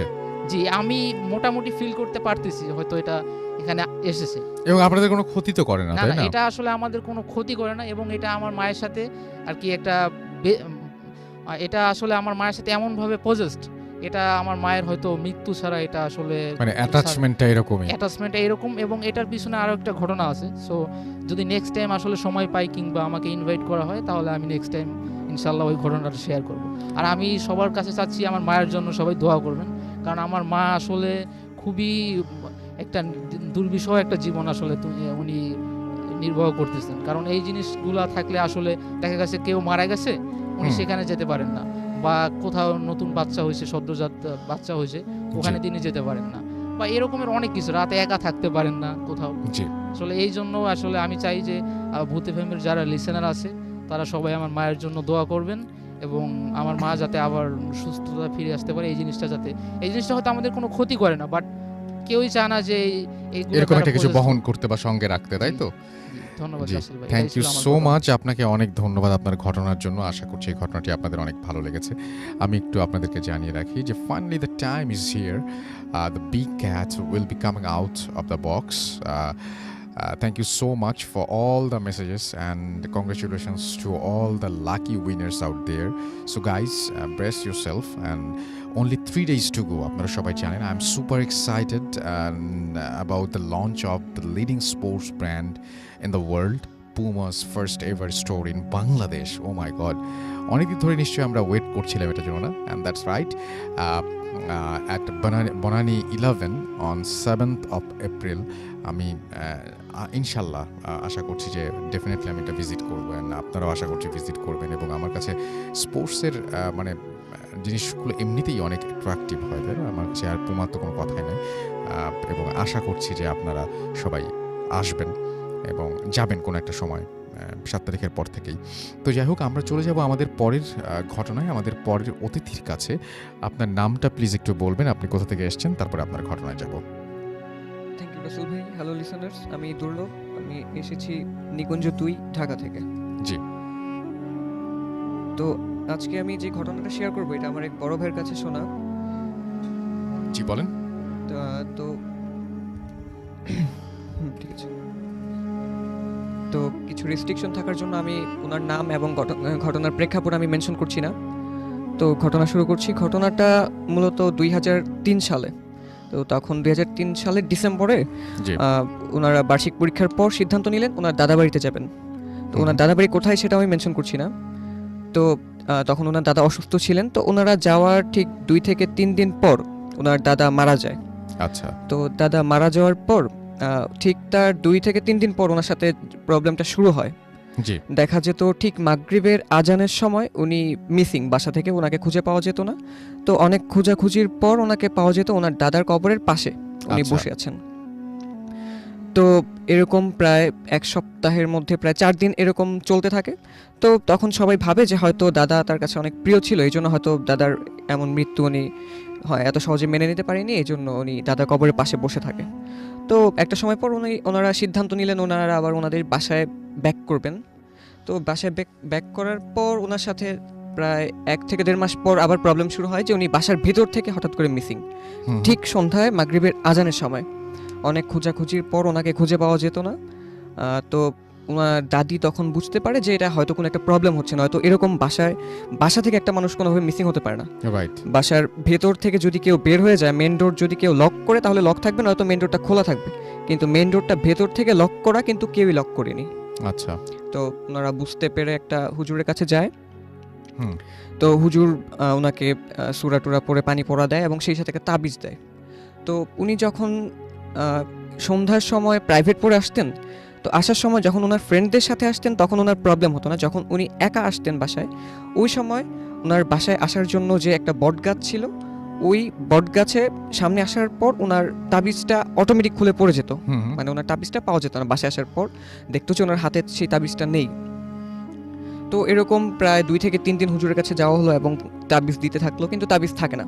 তো একটা সময় হুজুর বলল যে স্বর্ণের চেনের মাঝে তাবিজ বেঁধে গলায় পরিয়ে দিতে হবে। তো যে সেইভাবেই করলো, স্বর্ণের চেনের মাঝে তাবিজ বেঁধে দিল। তো এরপর প্রায় প্রবলেমটা একটু কমে এসেছে, দেখা গেল তখন মাসে 1 থেকে 2 বার এই প্রবলেমটা হতো। তো আস্তে আস্তে তখন 2 বছর পার হয়ে যায়। উনি তখন ফিল করে যে না, ওনার সাথে এরকম প্রবলেম আর হচ্ছে না। তো উনি সিদ্ধান্ত নিলেন যে উনি তাবিজটা খুলে রাখবেন। তো খুলে রাখার পর ওনার সাথে প্রবলেমটা আরও বড় আকারে শুরু হয়। দেখা গেল এমন প্রবলেম হলো যে উনি যখন পড়ছেন তখন মানে ওনার মনে হচ্ছে যে রুমে একজন কেউ এসেছে। আচ্ছা। এবং রাতে ঘুমানোর সময় হঠাৎ করে উনি ফিল করতেন যে, মানে ঘুম ভাঙার পর ফিল করতেন যে ওনার রুমে কেউ একজন হাঁটছে, বা উনি একটা শ্যাডো দেখতে পেতেন, কিন্তু সেই শ্যাডোটা কি ছেলে নাকি মেয়ে সেটা উনি বুঝতে পেতেন না। আচ্ছা। তো এরপর একটা সময় ওনার সাথে কথা বলা শুরু হয় ওই অশরীরীটার। তো কথাটা ছিল এমন যে মানে একটা মেয়ে ভয়েস। ওনার ভাষ্য মতে মানে কোনো মানুষের ভয়েস এত সুন্দর হতে পারে এটা মানে ওনার ধারণা ছিল না। তো মেয়ে ভয়েসটা ওনাকে অনেক কিছু বলতো। তো একটা সময় উনি যখন পড়তেন, হঠাৎ করে ওনার রুমে আসার পর উনি ভয় পেয়ে যেতেন। তো সে মেয়ে ভয়েসটা তখন বলে উঠতো, কি রে ভয় পেয়েছিস? ভয় পাবি না, তুই পড়, আমি আছি এখানে। তো উনি তখন মনে মনে এটা ভাবতেন যে ভয় পাবো না, তুই তো ভয়ের কারণ। এই কথাটাই মনে মনে ভাবনাটা সেটা আবার রিপিট করতো যে কি বলছিস মনে মনে, আমি ভয়ের কারণ। তো উনি তো এরপরে মনে মনেও মানে ভাবনাটা ছেড়ে দিলেন। তো সেটা আবার ওনাকে এটাও বলতো যে আমি যে তোর সাথে আছি বা কথা বলি, এটা তুই কাউকে বলবি না। তো ঠিক আছে, উনি ভয়ে কাউকে বলে না তখন বিষয়টা। তো একটা সময় তখন এমন হয়েছিল যে একদিন উনি মিসিং, সেই মাগরিবের আজানের সময় থেকে উনি মিসিং। ওনাকে রাত 12টা পর্যন্ত খুঁজে পাওয়া যায়নি। তো ঠিক 12টার পর ওনাকে খুঁজে পাওয়া গেছিল। ওনার বাসার পাশে একটা বাঁশঝাড় ছিল, সেই বাঁশঝাড়ে উনি সেন্সলেস অবস্থায় ছিলেন। কিন্তু এর আগে ওই বাঁশঝাড়ের সবাই খোঁজাখুঁজি করার পরও সেই সময় দেখতে পায়নি, কিন্তু পরবর্তী সময় দেখতে পেয়েছিল। আচ্ছা। তো বাসায় নিয়ে আসার পর উনি তখন ওনার মার সাথে বিষয়টা শেয়ার করেন যে আমার সাথে এগুলো হচ্ছে, এরকম কথা বলছে আমার সাথে। তো সেটা আবার আমি মানে মিস করে গেছে একটা জিনিস, সেটা ওনাকে বলতো যে আমি যে তোর সাথে কথা বলি, এটা যদি তুই কাউকে বলিস তাহলে তোর ক্ষতি হবে, আমি তোর ক্ষতি করব। তো উনি ভয় পেয়ে ওনার মার সাথে বিষয়টা শেয়ার করে যে আমার সাথে এরকম সমস্যা হচ্ছে। তো শেয়ার করার পর প্রবলেমটা শুরু হয়েছে ঠিক উনি যখন রাতে ঘুমায়, ওনার শরীরে ঘুমের মধ্যে কেউ 3টা নখের আঁচড়ের দাগ পাওয়া যেত, মানে ঘুমের সময়। আর এমন হতো যে মানে ওনাকে গালে চড় দিত, তো 3 আঙ্গুলের দাগ বসে যেত গালে। তো বসে যাওয়ার পর আবার উনি যখন পড়তে থাকতেন, তো সবাই দেখতো যে উনি পড়ার সময় উনি ফিল করতেন যে কেউ একজন ওনার মাথায় চুল ধরে ঝাঁকাচ্ছিল। আচ্ছা। কিন্তু বাসার অন্য মেম্বাররা দেখতে পেতেন যে উনি নিজেই নিজের চুল ধরে ঝাঁকাচ্ছে। তো উনি সবকিছু শেয়ার করার পর ওনার মা সিদ্ধান্ত নিলেন যে না, এইভাবে আর হচ্ছে না, একজন ভালো কবিরাজের কাছে যেতে হবে। তো ওনারা একজন কবিরাজের কাছে গেলেন। তো কবিরাজ মানে জিন ছাড়ানোর একটা ব্যবস্থা করে। তো তখন যা যা থাকে আর কি, আপনার আগরবাতি, মোমবাতি, শুকনা মরিচ, ঝাড়ু, কাঁচা হলুদ, আরও যা যা থাকে, কোরআন শরীফ, তো এগুলো নিয়ে সন্ধ্যার পর যে জিন ছাড়ানোর একটা ব্যবস্থা করেন। তো সূরা পড়তে থাকা অবস্থায় উনি একটা সময় সেন্সলেস হয়ে যায়। সেন্সলেস হয়ে যাওয়ার পর কিছুক্ষণ পর উনি সেন্সলেস অবস্থায় ওনার ভিতর থেকে একটা মেয়ে ভয়েসে কথা বলছে যে তোরা আমাকে কেন ছাড়াতে চাচ্ছিস। তো কবিরাজ বলছে যে তুই ওকে কেন মারছিস, ওকে কেন বিরক্ত করছিস। তখন বলছে যে আমি ওর কোনো ক্ষতি করিনি, কিন্তু আমি ওকে বলেছিলাম আমার কথা কারোর সাথে শেয়ার করবি না, কিন্তু সে ওর মার সাথে শেয়ার করেছে।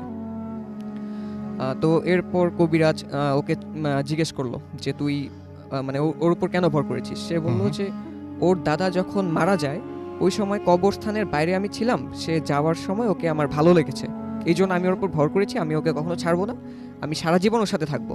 আর যদি কেউ আমাকে তুই যদি চাস আমাকে ওর কাছ থেকে সরাতে, আমি তোর ক্ষতি করব, আমি তোকে বাঁচতে দিব না। আচ্ছা। তো তখন কবিরাজ বলল যে ঠিক আছে, আমার বাঁচতে হবে না, তুই ওকে ছাড়, হুম। তুই যে কোনো মূল্যে ওকে ছাড়, না তো আমি তোকে মেরে ফেলবো। আচ্ছা। তো অনেক তর্ক বিতর্কের পর সে একটা সময় যাওয়ার জন্য রাজি হয়। হুম তো তখন কবিরাজ বলল যে তুই যে চলে যাবি এটা কি প্রুফ রেখে যাবি? হুম হুম। তো তখন সে বলল যে আমি চলে যাব, আমি ওর পিঠে 3টা নখের আঁচড়ের দাগ থাকবে, তাহলে হুম। বোঝা যাবে আমি চলে গেছি, কিন্তু আমি চলে যাব, কিন্তু আমি তোকে ছাড়বো না।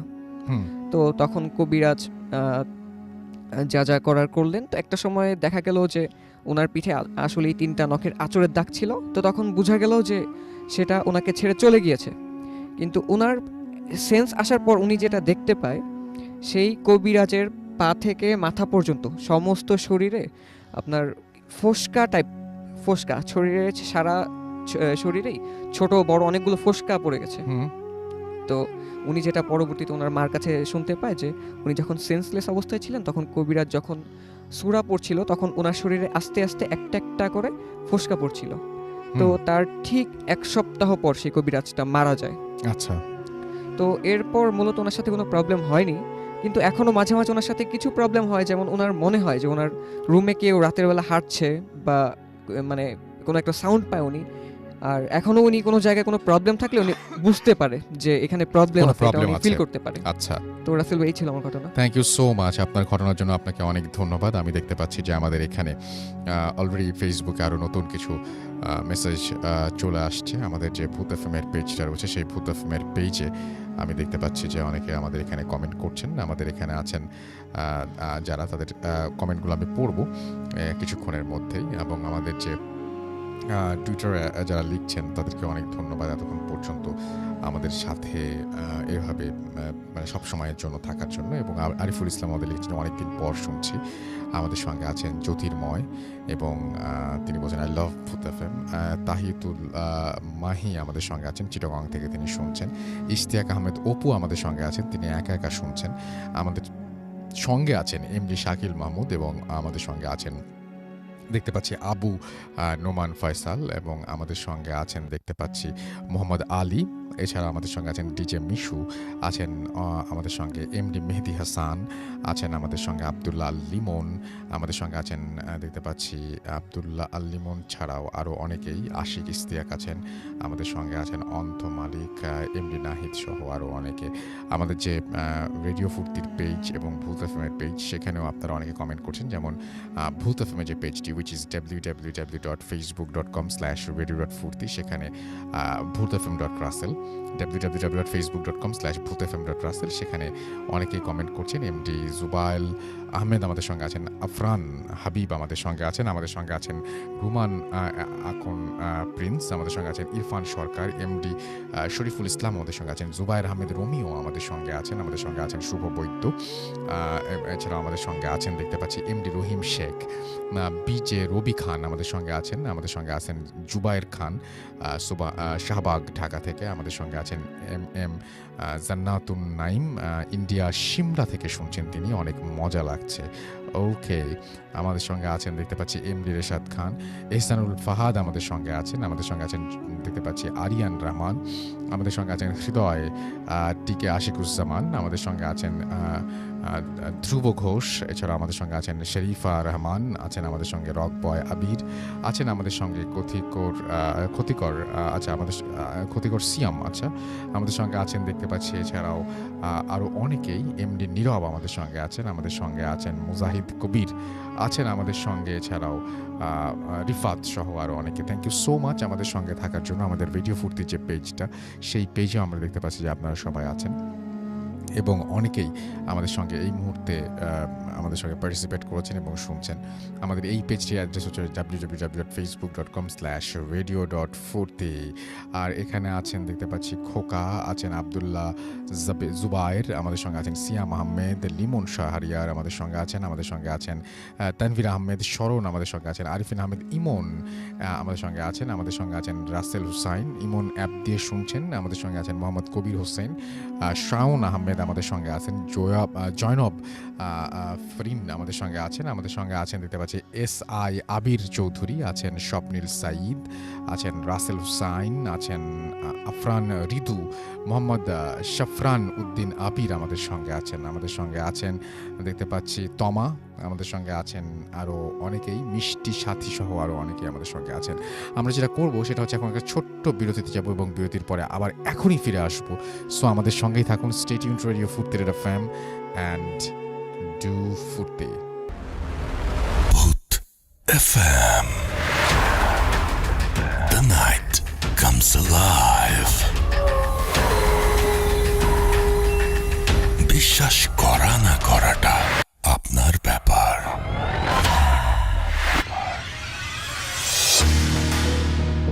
দ্যাটস রাইট, বিশ্বাস করা বা না করাটা আপনার ব্যাপার। শুনছেন রেডিও ফুর্তি FM, ঘড়িতে সময় রাত 1:30। আমি রাসেল আছি সাথে, এবং আমাদের বাকি যে দুজন আরও অতিথি আছেন তারা এখন আপনাদের সাথে ঘটনা শেয়ার করবেন। তার আগে আমি একটু জানিয়ে দিই, আমাদের যদি আপনি ইমেইল করতে চান, আমাদের ইমেল অ্যাড্রেস হচ্ছে bhootfm@radiofurti.fm, which is BHOOTFM@radioforti.fm। আপনার নাম, ঠিকানা এবং ফোন নাম্বার সহ আপনার জীবনে ঘটে যাওয়া বা আপনার জানা সেরা ঘটনা লিখে পাঠিয়ে দিন আমাদের কাছে। ঘটনার শুরুতে অবশ্যই উল্লেখ করুন যে ঘটনাটা আপনি স্টুডিওতে এসে শেয়ার করতে চান, নাকি আপনি চান আপনার ঘটনা আমরা পড়ে শোনাই। যারা দেশের বাইরে রয়েছেন তারা সরাসরি অডিও ক্লিপ পাঠাতে পারেন বা লিখেও পাঠাতে পারেন আমাদের ঘটনাটি। আমাদের সঙ্গে আছেন আমাদের দুজন অতিথি এখন চলে এসেছেন। আমাদের দুটো ফেসবুক পেজ আছে, সেই দুটো পেজের অ্যাড্রেসও দিয়ে দিই, www.facebook.com/radio.furti and www.facebook.com/bhootfm.russell। আমাদের সাথে আপনারা যারা টুইটারে যোগাযোগ করছেন তাদেরকে জানিয়ে দিই যে আমাদের সাথে Russell_Bhoot FM এখানে আসলে আপনি পেয়ে যাবেন, RUSSELL এখানে আসলে আপনি কিন্তু পেয়ে যাবেন। এবং অনেকে লিখছেন এখন দেখতে পাচ্ছি, and thank you very much পুরোটা সময় আমাদের সঙ্গে থাকার জন্য। আশা করছি যে বাকি সময়টুকু আমাদের সঙ্গেই থাকবেন। এখন চলে যাব, আমাদের আরও একজন অতিথি আছেন, তার নাম শুনে আসবো আমি, কি কোথা থেকে এসেছেন, তারপর আপনার ঘটনায় যাবো। আপনার নামটা প্লিজ একটু বলবেন, কোথা থেকে এসেছেন, তারপর আপনার ঘটনা শুনবো। বিসমিল্লাহির রহমানির রহিম। আমি মিঠুন, আসছি লালবাগ শহীদনগর থেকে। জি জি, আমি কি ঘটনা শুরু জি, আপনার ঘটনা শুনবো। আজকে আমি যে ঘটনাটা শেয়ার করব সেটা ইজ ইট রাইট রাসেল ভাই? জি বলেন। তো ঘটনাটা আমার গ্রামের, আমার ছোট ভাই একটু আগে যে ঘটনাটা বলছিল, আমাদের সেই বাড়ির কেন্দ্রিক একটি ঘটনা। তো আমি একদিন রাতে আমার ফ্যামিলি মেম্বারদের সাথে আমার একটু ঝগড়া হয়, বিশেষ করে ঝগড়া বলতে বাবা মার সাথে একটু তর্কাতর্কি হয়। তারা আমাকে একটু রাগারাগ করার পরে আমি রাগ করে বাসা থেকে বের হয়ে যাই। জি। তো সেদিন চাঁদনি রাত ছিল, মানে বাইরে অনেক ফর্সা ছিল, যার কারণে আমি ভয় পাইনি। তখন রাত 11:45 মতো হবে। তো আমি তখন বের হয়ে গেলাম। বের হওয়ার পর আমাদের এখানে দুটো সওমিল ছিল। তো আমি প্রথম সওমিলটায় গিয়ে চুপচাপ বসেছিলাম। আমার এমনিতেই মন খারাপ, আব্বা মা একটু রাগারাগ করেছেন, যার ফলে আমি সেখানে বসেছিলাম। তো কিছুক্ষণ পর সেখানে কয়েকটা কুকুর ঘেউ ঘেউ শুরু করলো হঠাৎ করে। তো আমি বিচলিত হলাম না, আমি ভাবলাম যে বিষয়টা সিম্পল, কুকুর ঘেউ ঘেউ করতেই পারে স্বাভাবিক। কিন্তু মানে যখন এটা দেখলাম যে অত্যাধিক পরিমাণে ঘেউ ঘেউ করতেছে, তো আমি সিদ্ধান্ত নিলাম যে না, সামনের সওমিলটে গিয়ে আমি বসি। তো তারপর আমি সাথে সাথে সেখান দিয়ে উঠে সামনের সওমিলটে গিয়ে বসলাম, এবং সেখানেও আমি গিয়ে চুপচাপ ঝিম মেরে বসে রইলাম, যেহেতু আমার মনটা খারাপ। তো সেখানেও ওই একই অবস্থা আছে ভাই, কিছুক্ষণের ভিতরেই সেখানে আবার আমি কুকুরের ওই ঘেউ ঘেউ শব্দ শুনতে পেলাম। তো এবার আমি আমার মেজাজটা হারিয়ে ফেললাম যে না, যে কি হচ্ছেটা কি আমার সাথে, আমি যেখানে যাচ্ছি সেখানেই আমার সাথে। তো আমি সিদ্ধান্ত নিলাম, আমি যেহেতু রাগ করে বাসা থেকে বের হয়েছি, তো আমি এখানে এত তাড়াতাড়ি বাসা যাওয়া যাবে না। আমার বাজারেতে আমার একটা বন্ধুর দোকান আছে, আমি আপাতত গিয়ে ওর সাথে বসবো অথবা গল্প করব। তো আমি মিল থেকে পাশেই একটা বড় মাঠ আছে, খালি মাঠ, ওই আমি ভাবছি যে ওই মাঠটা পেরিয়ে রাস্তায় উঠে তারপর দোকানে চলে যাব। আচ্ছা। তো আমি গেলাম সেখানে, যাওয়ার মিল নামলাম। ওই বিলের ভিতরে আবার একটা বাড়ি ছিল, ওখানে একজন স্থানীয় হুজুর ছিলেন, ওনার বাড়িটা ছিলেন। তো আমি যখন ওনার বাড়িটা ক্রস করতেছিলাম, বাড়ির পিছনে জাস্ট পিছনে যখন দিয়ে আমি ক্রস করছিলাম, তো হঠাৎ একটা শব্দে বিচলিত হয়ে যায়। মানে যদি কেউ কারো দিকে ঢিল ছুঁড়ে মারে অনেক জোরে, তাহলে যেরকম একটা শব্দ হবে। আমি দেখলাম যে আমার পাশেই একটা ঢিল পড়ে রয়েছে। তো তখন আমি মানে বেশ ভয় পেয়ে গেলাম এবং ভাবলাম যে না হয়তো বা খারাপ কোনো কিছু হচ্ছে, যেহেতু বাবা মার সাথে তর্কাতর্কি করছি, তা আমার বাসায় ফিরে যাওয়া উচিত। তো আমি বাসায় ফিরে যাব, আবার ভাবতেছি না আমি তো রাগ করছি, এত তাড়াতাড়ি বাসায় ফিরে যাব না। তো আমি এরকম ভাবতে ভাবতে আমি আর ওই মানে আমার বন্ধুর দোকানের দিকে আগানোর সাহস পেলাম না, আমি আমার বাড়িতেই ফিরে যাচ্ছিলাম। তো বাড়িতে ফিরে যাওয়ার পর ওই পথিমধ্যে যখন আমি আসলাম, তখন আমি ভাবলাম যে না আবার একটু মিলের কাছে দাঁড়াবো। তো ভাবলাম না যে না বাড়িতে গিয়ে বসি, ঘরের ভিতরে ঢুকবো না, আমি জাস্ট বাইরে অপেক্ষা করব, যখন দেখবো যে বাবা মা ঘুমিয়ে গেছেন তখন আমি ঘরে ঢুকবো। তো আমি যখন দরজা দিয়ে ঢুকছিলাম, তো দরজা দিয়ে ঢোকার সময় আমি জাস্ট দেখলাম যে পাশে 2টা কুকুর এবার শুধু শুধু ঘেউ ঘেউ করছে, এবার বেশি না। তো আমি দরজা দিয়ে প্রবেশ করলাম, এবার আমি আমার বাড়ির কাছাকাছি থাকাতে তেমনটা ভয় পেলাম না। তো জাস্ট তারপর আমার ছোট ভাই মেনশন করেছে যে আমাদের বাড়ির পাশে একটা কবরস্থান আছে। তো কবরস্থানের পিছনে নারকেল গাছ আছে 2টা। আমি ভাবলাম যে না সেখানে গিয়ে আমি বসে থাকি, যখন আব্বা আম্মা ঘুমিয়ে যাবে, আমি যখন দেখবো যে লাইট অফ হয়ে গেছে, এখন তারা আমার জন্য অপেক্ষা করে না, তখন আমি চুপে চুপে বাসায় ঢুকে যাব। তো আমি সেখানে গিয়ে বসলাম কিছুক্ষণ। তো বসার পর রাসেল ভাই মূলত আমার সাথে ঘটনাটা শুরু হয়। তো সেখানে আমি দেখতে পেলাম যে হঠাৎ করে মানে আমি একটা আওয়াজ শুনতে পেলাম, কোনো কিছু বাতাস যদি বয়ে যায় আর যদি কি ফিস ফিস করে আওয়াজ হয়, তখন যে পরিস্থিতিটা হবে জাস্ট ওরকম একটা পরিস্থিতি। তো আমি পিছনে ফিরে তাকাবো, আবার তাকাবো না, যেহেতু মানে বাঁশঝাড়ের কাছাকাছি হয়, ওখানটাতে চাঁদের আলোটা পড়ছিল না, জাস্ট ওখানটা অনেক অন্ধকার ছিল এবং কিছু দেখা যাচ্ছিল না। তো আমি ভাবলাম যে না পিছনের দিকে তাকাবো না, আমি জাস্ট চলে যাব, সামনের দিকে চলে যাব, যেহেতু আমার ভয় করতেছে। আবার ভাবলাম যে না এখানে কি হচ্ছে আমি একটু দেখি। তো আমি পিছনের দিকে তাকালাম এবং সেখানে আমি একটা ছায়ার মতো দেখতে পেলাম জাস্ট। তো যখন আমি ছায়ার মতো দেখতে পেলাম, তখন আমি কিউরিয়াস হয়ে গেলাম যে না আসলে এটা কি কোনো গাছের ছায়া, নাকি কোনো মানুষ আমাকে ভয় দেখাচ্ছে আমি ঘর থেকে বের হয়ে যাওয়ার ফলে, নাকি অন্য কিছু আমাকে দেখতে হবে। তো আমি মানে আবার ভয়ও পাচ্ছিলাম যে সামনে কবরস্থান, বাঁশঝাড়, আমার কি যাওয়াটা ঠিক হবে কিনা আসলে সেটা আমি বুঝতে পারছি না। তো তারপরও আমি সেখানে সামনে আস্তে আস্তে যাচ্ছিলাম, ও যখন অগ্রসর হলাম একটু পর আমি যা দেখলাম যে ওই ছায়াটার মানে উপরের দিকে একটা 2টা চোখ না, একটা চোখ একদম রক্তের মতো জল করছিল। তো ওটা দেখে আমি মানে হতবাক হয়ে যেতে, আসলে আমি কোথায় যাচ্ছি, আমার তো ওদিকে যাওয়া উচিত না। মানে আমি চাচ্ছিলাম যাতে আমি অজ্ঞান হয়ে যাই। আমি ভাবছিলাম যে এটা আমি মেনে নিতে পারছিলাম না, আসলে আমি জীবনে কোনোদিন কখনো এরকম কোনো কিছু দেখি নাই, যার ফলে এটা আমি বুঝতে পারছিলাম না আসলে আমি এটা কি দেখতেছি। আর তখনই আমি জাস্ট রাসেল ভাই আমি বুঝতে পারলাম, মনে হয় যেন আমাকে ওটা ডাকছে যে তুই এদিকে আস। আর আমিও মনে করতেছি যে আসলে আমার যাওয়া উচিত। মানে আমি কি বলবো, আমি ওই ছায়াটা আমাকে যা করতে বলছে আমার ইচ্ছে করতেছে যে আসলে আমার ওইটাই করা উচিত।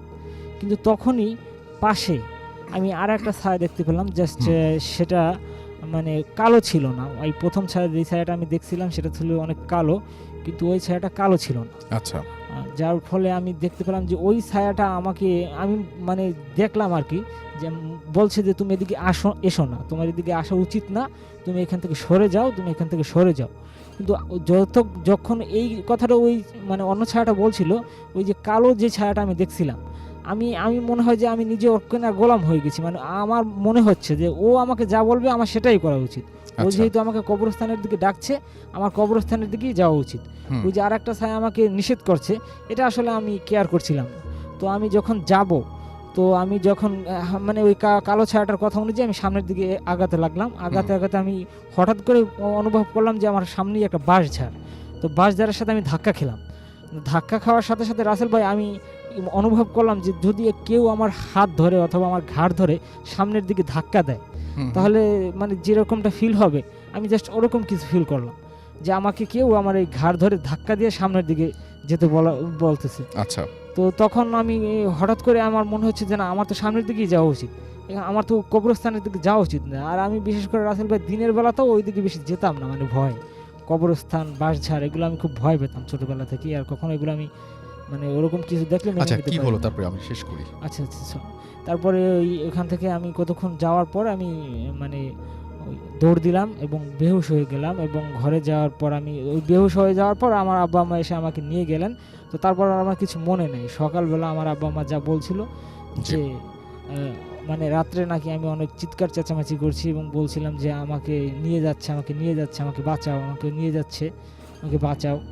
পরে রাসেল ভাই ওই যে আমার মায়ের সাথে যেই প্রবলেমটা আছে, মানে এখন প্রবলেম বলি আর যাই বলি ওটা তো আছে, তো ওইটা থেকে জানতে পারি যে ওখানে একটা খারাপ জিন ছিল। আর আমি যখন ঘর থেকে বের হয়েছিলাম তখন সাথে সাথেই ও নাকি আমার পিছু নিয়েছিল, মিলে যখন গিয়েছি তখনও ডিস্টার্ব করছিল, আমি যেখানে যেখানে ছিলাম সেখানে সেখানে আমাকে ডিস্টার্ব করছিল, এবং উনি থাকার কারণে তেমন কোনো ক্ষতি করতে পারেনি। এই ছিল আমার ঘটনা। থ্যাংক ইউ ধন্যবাদ। সো মাচ আপনার জন্য, আপনাকে ধন্যবাদ অনেক। আমরা চলে যাব আমাদের শেষ অতিথির কাছে। আপনার নামটা একটু প্লিজ বলবেন, কোথা থেকে এসেছেন, তারপরে আপনার ঘটনায় যাব, এবং শুরুতে আপনার নামটা একটু বলবেন প্লিজ। আসসালামু আলাইকুম রাসেল ভাই। ওয়ালাইকুম আসসালাম। আমি ইমরান হোসেন বলতেছি, জি। 12 থেকে আসছি। জি। ঘটনাটা ঘটছিল আমার বাবাকে নিয়ে। জি। 2006 কি 7 সালে। তখন আমি ক্লাস 8 বা 9 এ পড়ি। আমি সরাসরি ঘটনায় চলে যাচ্ছি। জি। তো আমার বাবা প্রায় সময় রাত করে বাজার থেকে বাড়িতে ফিরতেন। তো একদিন প্রতিমধ্যে বাবা দেখতে পেলেন যে রাস্তা থেকে পানি উঠতেছে। হুম। তিনি বললেন, চিন্তা করলেন যে আকাশে কোনো মেঘ নাই, কোনো বৃষ্টি হয় নাই, তো পানি আসলো কোথা থেকে। এটা ভাবতে ভাবতে উনি খেয়াল করলেন যে পানি বাড়তে শুরু করতেছে। হাঁটু সমান পানি, পানি থেকে হাঁটু থেকে তারপর কোমর সমান পানি, তারপর আস্তে আস্তে আস্তে আস্তে বুক বরাবর পানি হয়ে গেল। তো এই ঘটনার পর বাবা চিন্তা করতে লাগলেন যে আসলে পানি আসলো কোথা থেকে এবং এত পানি কোথা থেকে আসলো। তো তিনি খেয়াল করলেন যে পানিতে স্রোত হচ্ছে, হালকা হালকা স্রোত হচ্ছে, সাথে ছোট ছোট ঢেউ। উনি ব্যাপারটা বোঝার চেষ্টা করলেন যে আসলে কি ঘটতেছে কি ঘটতেছে। উনি বুঝতে বুঝতে দেখলেন যে আপনার সমুদ্রের মতো যেমন ঢেউ হয় বড় বড়, ওইরকম ঢেউ শুরু হয়ে গেছে। তো উনি তৎক্ষণাৎ কিছু বুঝতে না পেরে কি করলেন, আপনার কি যেন সূরাটার নাম ভুলে গেছি। আচ্ছা, সেটা বলতে হবে না, আপনি আপনার ঘটনা বলুন। আয়াতুল কুরসি সূরাটা উনি জোরে জোরে পাঠ করতে লাগলেন এবং সাথে সাথে দেখলেন যে পানি যা কিছু ছিল সবকিছু হাওয়া হয়ে গেছে। এরপর তিনি দেখলেন যে রাস্তার দুই পাশে যে বাগানগুলো ছিল, ছোট ছোট সুপারি গাছগুলো ছিল, ওগুলাতে ছোট্ট খাট্ট একটা ঝড়ের মতো তৈরি হচ্ছে, মনে যেন কে যেন গাছগুলোকে নাড়াচ্ছে, খুব জোরে জোরে নাড়াচ্ছে। তো বাবা যেহেতু আগে সমুদ্রে কাজ করতেন, উনি ভয় পাননি। উনি চিৎকার করে বললেন, কে তুই, সাহস থাকলে সামনে এসে দেখা। কিন্তু ঝড়গুলো থেমে গেল। এরপরে এক গাছ থেকে আরেক গাছ, এক গাছ থেকে আরেক গাছ নড়তে লাগলো জোরে জোরে। তখন বাবা একটু হালকা ভয় পেলেন। উনি কী করলেন, আমাদের বাড়ির যে 3 রাস্তা ছিল ওই 3 রাস্তা পার হয়ে রাস্তার পশ্চিম পাশে চলে আসলেন এবং ঝড়টা ওনার পিছনে মানে বইতেছিল। এরপর বাবা ঘরে আসলেন, আমি তখন পড়ার টেবিলে বসে রয়েছিলাম। তো বাবা বলতেছে, রাত্রে একা একা বাইরে যাস না, গেলে আমাকে ডাক দিস। এই ছিল ঘটনা। Thank you so much. আপনার ঘটনার জন্য আপনাকে অনেক ধন্যবাদ। আমি দেখতে পাচ্ছি যে আমাদের এখানে ফেসবুকে যারা লিখছেন তার মধ্যে আচ্ছা, আমি টুইটার দিয়ে শুরু করি। ওকে, আমাদের সঙ্গে আছেন অনেকেই আজকে এই মুহূর্তে দেখতে পাচ্ছি। আমাদের সঙ্গে আছেন সাকিব, এছাড়াও আছেন রিফাত বাবা আমাদের সঙ্গে আছেন দেখতে পাচ্ছি, এবং 3টা পর্যন্ত ভূত এফএম করা যায় কিনা সেটা তিনি বলেছেন। আমাদের সঙ্গে আছেন রফিকুল ইসলাম, অ্যালেক্স আফ্রিদি সূর্য আমাদের সঙ্গে আছেন। আমাদের সঙ্গে আছেন বাপ্পি আহমেদ, আকাশ হালদার আমাদের সঙ্গে আছেন। আমাদের সঙ্গে আছেন দেখতে পাচ্ছি এছাড়াও এমডি মেহেদি হাসান রোমান, মাহমুদুল তামিম আমাদের সঙ্গে আছেন। আমাদের সঙ্গে আছেন ইশতিয়াক আহমেদ অপু, এছাড়া আমাদের সঙ্গে আছেন অন্তর, আমাদের সঙ্গে আছেন এমডি নাহিদ, আমাদের সঙ্গে আছেন দেখতে পাচ্ছি এছাড়াও জান্নাত মিম, আহমেদ মুসা চৌধুরী আমাদের সঙ্গে আছেন। আমাদের সঙ্গে আছেন তাহিতুল মাফি সহ আরও অনেকে। আমাদের সাথে এতক্ষণ পর্যন্ত যারা ছিলেন এখানে তাদেরকে অনেক অনেক ধন্যবাদ। আমি চলে যাচ্ছি ভূত এফএমের পেজটায়, এবং ভূত এফএমের পেজেও আমাদের সঙ্গে আজকে অনেকে আছেন, এবং আমি তাদের মধ্যে যে যারা আমাদের সঙ্গে এই মুহূর্তে আছেন তাদের সাথে আমি তাদের কথা আমি আরেকবার একটু বলতে চাই। আমি তার আগে একটু স্মরণ করে দিতে চাই, আমাদের যে ইমেল অ্যাড্রেস আছে সেই ইমেল অ্যাড্রেস হচ্ছে bhutfm@radiofutti.fm, which is bhutfm@radioforti.fm। আপনার নাম, ঠিকানা এবং ফোন নাম্বার সহ আপনার জীবনে ঘটা বা আপনার জানা সেরা ঘটনা লিখে পাঠিয়ে দিন আমাদের কাছে। ঘটনার শুরুতে অবশ্যই উল্লেখ করুন যে ঘটনাটি আপনি স্টুডিওতে এসে শেয়ার করতে চান, নাকি আপনি চান আপনার ঘটনা আমরা পড়ে শোনাই। যারা দেশের বাইরে বাইরে রয়েছেন তারা সরাসরি অডিও ক্লিপ বা লিখেও পাঠাতে পারেন আমাদের ঘটনাটি। আমাদের ভূত এফএমের পেজে আছেন হৃদয় টিকে, আচ্ছা পড়তে পারলাম না, রাজদীপ আমাদের সঙ্গে আছেন, তনিমেশ রয় আমাদের সঙ্গে আছেন, মোহাম্মদ রুবেল চিটাগাং থেকে আমাদের সঙ্গে আছেন। আচ্ছা রাজদীপ কিন্তু আমাদের অ্যাপ দিয়ে শুনছেন। এমডি নাসির আমাদের সাথে আছেন, আনিশা জামান আমাদের সাথে আছেন দেখতে পাচ্ছি, মিশকাত রহমান আমাদের সঙ্গে আছেন, আলমগীর হোসেন মেহেদি রাজশাহী দুর্গাপুর থেকে শুনছেন, আমাদের সঙ্গে আছেন এমডি জাবিল আহমেদ, তুষার ওমান থেকে অ্যাপ দিয়ে শুনছেন আমাদেরকে, আফরান আমাদের সাথে আছেন আবদুল্লাহ আল আবিদ, এবং অসাধারণ ছিল সমুদ্রের গল্পটা তিনি লিখেছেন। আকাশ সাহা আমাদের সাথে আছেন দেখতে পাচ্ছি, ফারহান সাদিক অঙ্কুর, এছাড়া আমাদের সাথে আছেন প্রিন্স ফারহান, আমাদের সঙ্গে আছেন মোহাম্মদ ওসমান সাদি আমাদের সাথে আছেন দেখতে পাচ্ছি, এছাড়াও আরও অনেকেই আমাদের সঙ্গে আছেন দেখতে পাচ্ছি, নাজনীন সুলতানা আমাদের সঙ্গে আছেন, এলসি রনি, আলমগীর হুসাইন আমাদের সাথে আছেন, রাসেল হুসাইন আমাদের সাথে আছেন দেখতে পাচ্ছি, এছাড়াও এমডি আনোয়ার হুসাইন আমাদের সাথে আছেন দেখতে পাচ্ছি,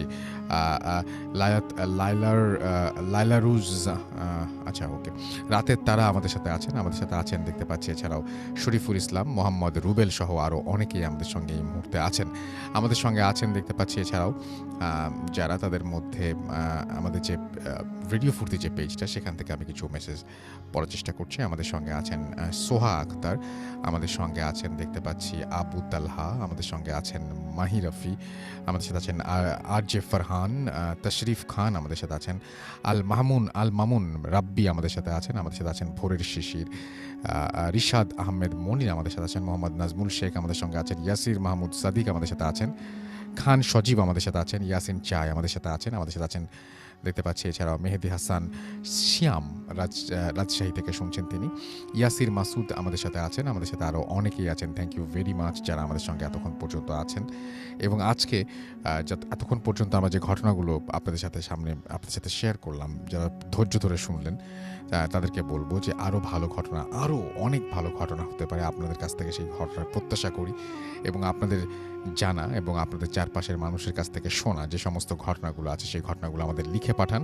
আমাদের অ্যাড্রেসটা বলেই দিয়েছি একটু আগে, আরেকবার বলি, ভূতfm@fuርቲ.fm। পাঠিয়ে দিন আপনাদের ঘটনা, অপেক্ষায় থাকবো আপনাদের ঘটনার। কথা হবে আবারও আগামী শুক্রবার ভূত এফএমে। সেই পর্যন্ত সবাই ভালো থাকবেন, সুস্থ থাকবেন, সুন্দর থাকবেন, মোস্ট ইম্পর্টেন্টলি ফুর্তিতে থাকবেন। আজকের মতো এখানেই শেষ করছি, টাটা। Radio Furti 88 FM